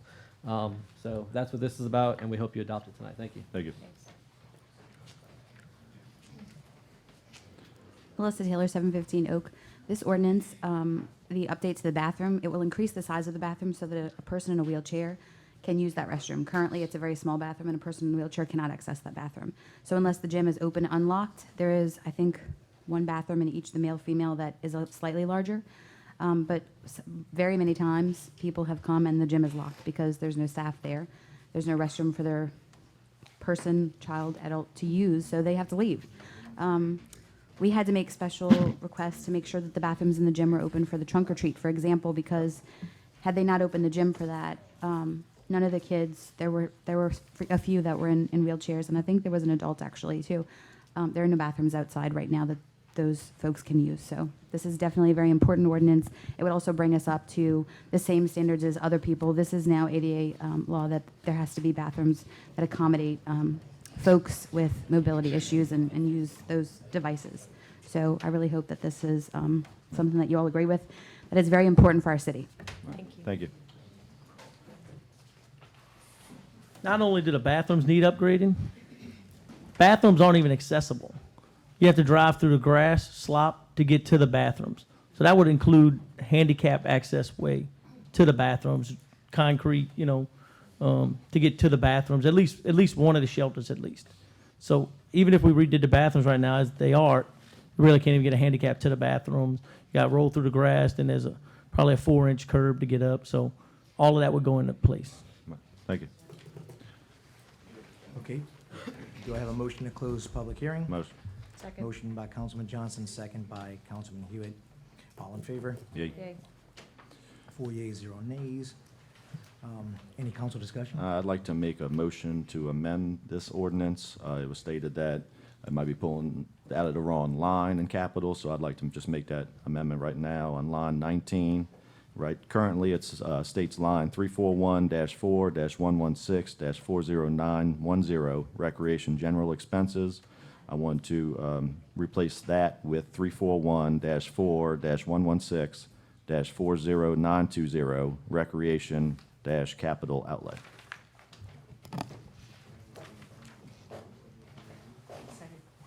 All right. Motion to accept the amendments? Motion. All right. We did. Motion to, so we're gonna, Yeah, a motion for that. She seconded. all right, she second. seconded. All in favor? Yeah. Yay. Yay. So, So accept for, it. for. 4 yeas, 0 on nays, the accepting the amendments. Then we Okay. have to do it again for the whole. All right, now a motion to accept the ordinance. Motion. Motion by Councilman Johnson, second by Councilman Hewitt. All in favor? Yay. Yay. Nays? No, 4 yeas, 0 nays. Motion to accept Motion as amended. passes. Thank you. I know you guys have put a lot of work into that, and it is the start of something great. I've done a lot of work with trying to get the special needs play system in. I really believe in it. I think it's gonna be an asset to Harahan. I think it's gonna bring people from all throughout this community to Harahan, and will help bolster our economic future. So thank you so much, Mr. Taylor.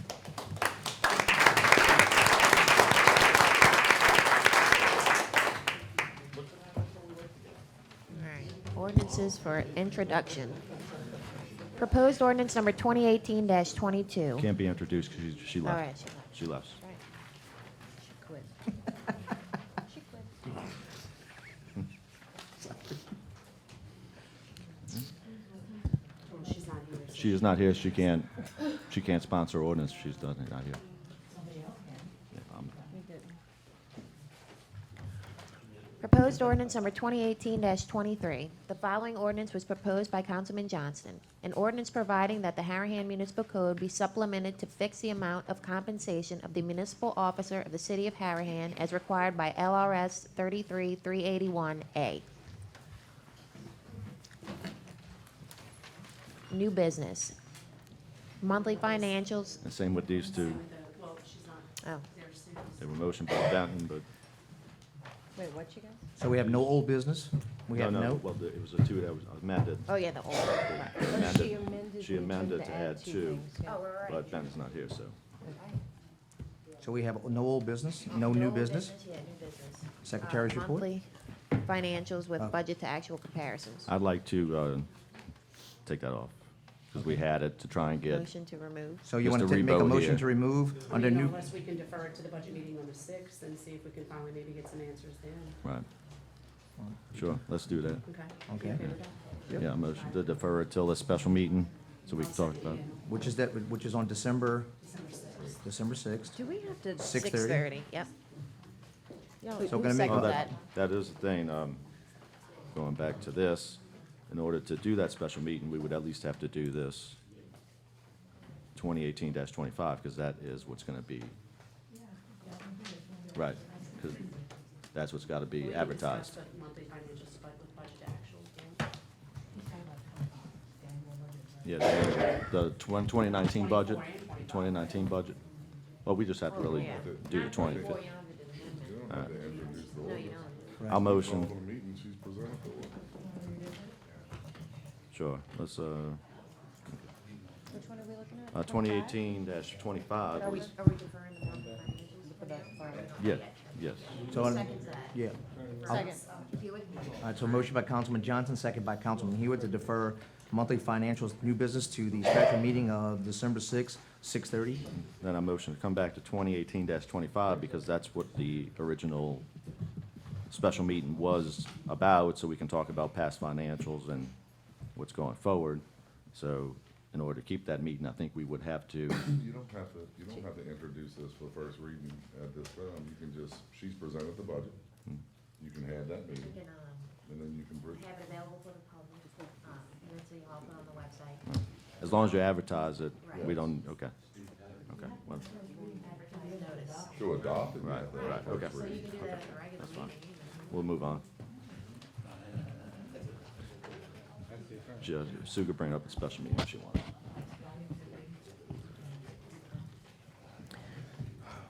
All right. Now, we back and address the council. So we did Secretary's report? You want to do Sec? Oh, I'm sorry, we're going to do it, I'm Yeah, we'll do sorry. address the council and secretary's report. I'm sorry, I scratched it out too fast. All right.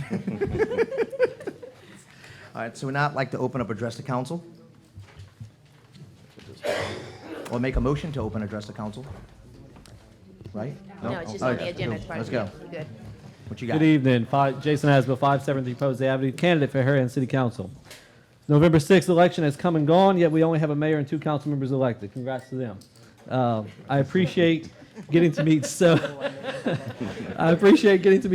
Harahanians on the streets at events and meetings over the past few months. I especially appreciate the 1,711 people who had the confidence to vote for me in the primary. I need your vote again on December 8th. If I did not earn your vote in the primary, I'd like to know why. How can I improve? I still want the opportunity to earn your vote and serve this city to get it on the right track. As I've said many times before, I'm prepared to work with anyone the voters choose. I was not campaigning ever to work for Mayor Maselli, or with all due respect, for Mayor Bodier. I was here to work for the citizens of Harahan. I hope I can earn your vote and get your endorsement on December 8th. Thank you.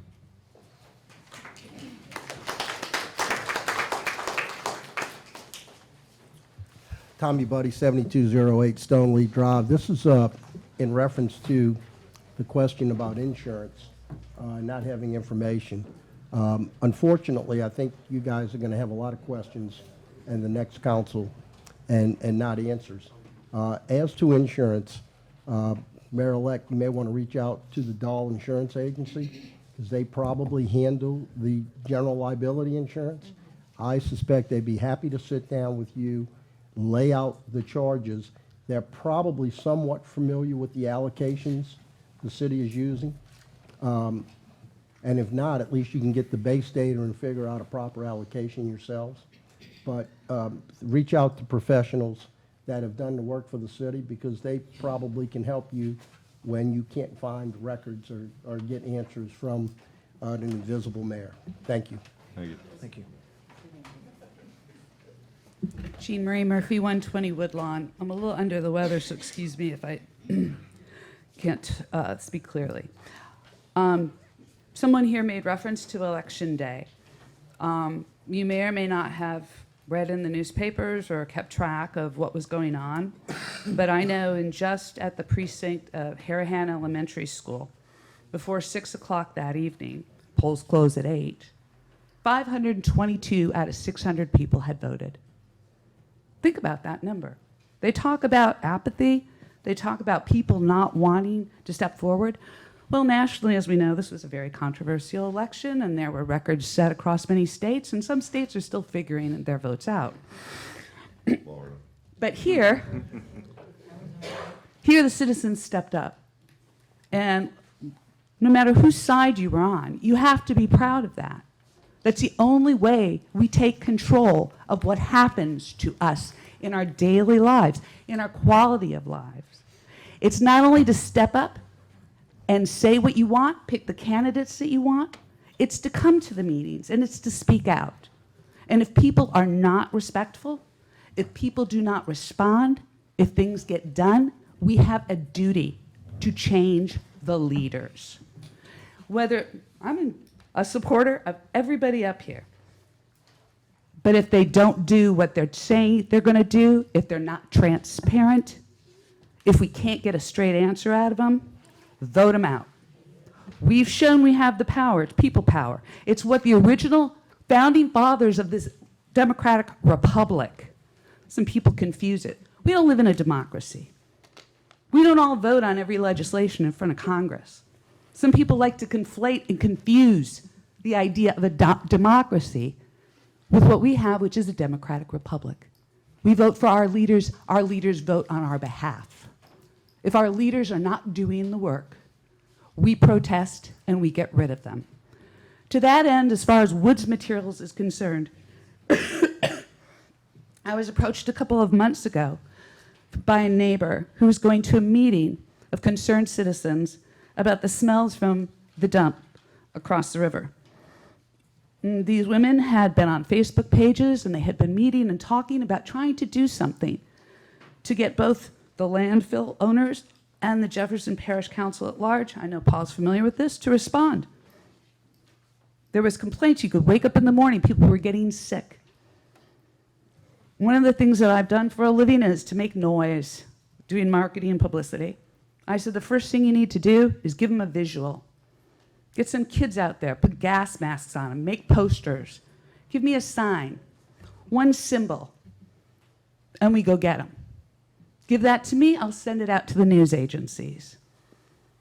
To that credit, not only did the women do all that work that night, send me everything, including a press release with a little logo, but we sent it out the next day. I sent it to every TV and radio station newspaper we have, which is a small group, but it's nevertheless some. And guess what? Everybody showed up. Woods Material is not going to be a good neighbor. We shame them. We make television stations show up. We make a stage, a protest. because television cameras and newspapers love nothing more than that. Peaceful, respectful, but we state our case. Instead of court cases are easy to push aside. Who wants to listen to that? They're boring. A kid with a gas mask standing in front of the Yenny building is a whole different thing.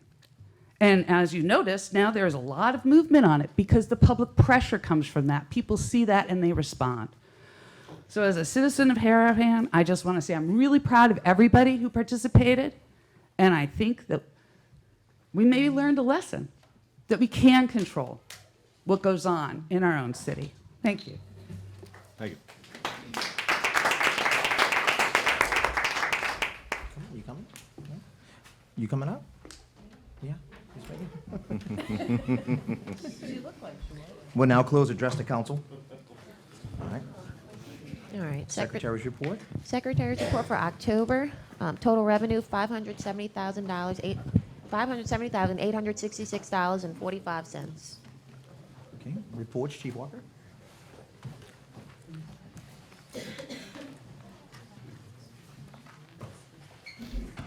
Stats for the Harahan Police Department for the month of October 2018. We answered 658 calls for service, handled 13 accidents, 61 citations issued, 94 charges. We had 6 patrol requests. Arrests for the month for narcotics were 14, charges for 15, 6 felony, 6 misdemeanor, 3 cities. Other charges, or other arrests, were 74 for 124 different charges, 4 felonies, 80 misdemeanors, 25 city, and 15 traffic. Persons and property crimes for the month: no murders, no rapes, no robberies, 1 residential burglary, no non-residential burglary, no attempted burglaries, no attempted motor thefts, no motor thefts, 7 larceny thefts, and 13 assaults. Wish everybody a very safe and happy Thanksgiving. Thank you. Chief St. Cyr. No report, thank you. All right. Councilman Benton's not here. Councilman Hewitt. I just wanted to congratulate all the candidates, especially Mayor-elect Tim Bodier. I haven't smiled this much in a long time. It's been a tough 4 years, and I know the next 4 years are going to be a much easier time, and everyone will be smiling and happy. So congratulations to Councilman Johnston and Chatelaine, and good luck to everybody else on the runoff. So happy Thanksgiving, everybody. Councilman Johnson. Just wanted to thank everybody for voting me back into office. Continue to do what I can to help everybody out in the city, and happy Thanksgiving. I feel like I'm over here. Y'all forgot about me. I noticed all the seconds were that way. I'm like, I'm over here. Did you forget about me? Yeah, so I am a part of the 5 candidates seeking re-election for the Harahan City Council. I'm in a runoff with 5 what I feel outstanding candidates, and any one of them will serve the city perfectly. They're all good candidates, and I wish them all the best, including myself. I would love nothing more than to have the honor to serve the citizens again for another 4 years and to serve the city that I love. I do agree with Ms. Darlene. I have to say one thing about this council race: we've always been very respectful, and we have not become negative, and that's what it should be. And we're there to support each other, and whatever the citizens may vote, that's the way it's going to be. Congratulations, Mayor-elect Tim Bodier. Thank you. Congratulations, Council-elect Craig Johnson and Eric Chatelain. Everybody have a happy Thanksgiving. All right. First of all, I'd just like to wish everybody a happy Thanksgiving. I know I'm going to have an exceptionally happy Thanksgiving. And even and a very Merry Christmas. And probably the best New Year's maybe I've ever had in my life. When we take over in January officially, I want to bring a culture back to the city, maybe even a new, improved culture. I want things to be happy. I want things to be fun. And it's the only time I will ever talk about the past, and I'll never mention it again. It was tough. The past 4 years were tough. I can't even tell you, I won't go into further detail, but it was unbelievable for what we had to, the storms we had to weather and what we got put through. But that's then, and this is now. Pretty soon this will be our Harahan. This is going to be our city. I want everybody to be involved. I want everybody to be a part. I want everybody to come and ask questions, and I will be as transparent as you ever can even imagine. But the culture I want to breed here is going to be of happiness. I want you to have a good time to come to City Hall. I'm going to put the coffee machine back out there. I want to take the bulletproof glass down.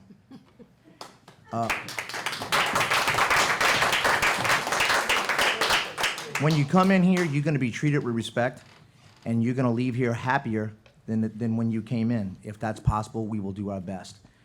It's been a mayor's priority before me. I've had great mentors to look up to. I believe all mayors prior to who was just here did it right, because I was a part of that. You know, we busted butt, we worked hard. Councilman Johnston had this thing, it was the craziest thing ever, y'all. It reminded me of my grandma, and it was an Italian thing. And every Sunday, you had your butt there for dinner. I don't care, my uncles and all showed up. And after every council meeting, Councilman Johnson brought us, we went to dinner. After every council meeting, and it didn't matter if you disagreed or what you do. And I can't tell you, me and Cindy Murray had a lot of disagreements. But you know what? I would go over to her house and tell her, tell me why I'm wrong. And we would sit there and hash it out, and she would tell me why I was wrong, and she was most of the time right, because she's Cindy Murray. But that's the culture I want to bring back. I want to have this. Helping people should be fun. Helping people should be good. And when you do good things, you should feel good about it. And that's it. Happy Thanksgiving. And I'm so excited. And we have a promising future ahead. Just two things. I'm working on securing $1.15 million for the city already. And I've only been doing this for 10 days. I've also started a new program at the Harahan Playground called Fun Day Sunday with the help of Ms. Dawn, Dina's sister. And what we're going to do is we're going to do a sponsorship. The company will be able to come in and sponsor the playground for that day, and they pay $1,000 for it. We've already signed 7 up already, and I think it's going to go quick. So any businesses want to jump in, get involved. You know, that money's going to go to our children, and we're going to work really hard to bring the playground back to what it once was. It needs funding, it needs participation, and I hope to see y'all all there. And one last thing we're going to work on real hard, we're going to try to bring this railroad fare back. So, it was amazing. I remember it when I was a kid. They used to have a caboose, I believe, on some railroad tracks sitting on the field. Yeah. I don't know if we can get it back from West Wego, but that would be fun, you know, and that money will that'll go to our playground. We'll allocate some of that money towards our special needs play system. Melissa Taylor's really on to something. Her and I worked together. We got a donation from Walmart for $1,000. We've been working real hard trying to, you know, just advertise, get it out there so everybody can be a part of it. But anyway, that's enough from me. Thank you guys so much. Thanks everyone who voted for me. And even if you didn't vote for me, I'll still be here to help you whenever you need it, anytime, day or night. Thank you. And we have to pay the bills. Pay the bills.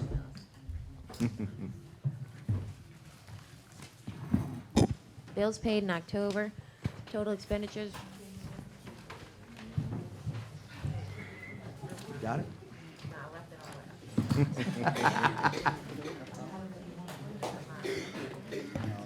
Pay the bills, total expenditures $1,026,771.11. Yeah, perfect. All right, pay the bills. Motion to adjourn. Motion. Motion by Councilman Johnson, second by Councilman Hewitt. All in favor? Yay. All opposed? 4 yeas, 0 nays. Motion to adjourn.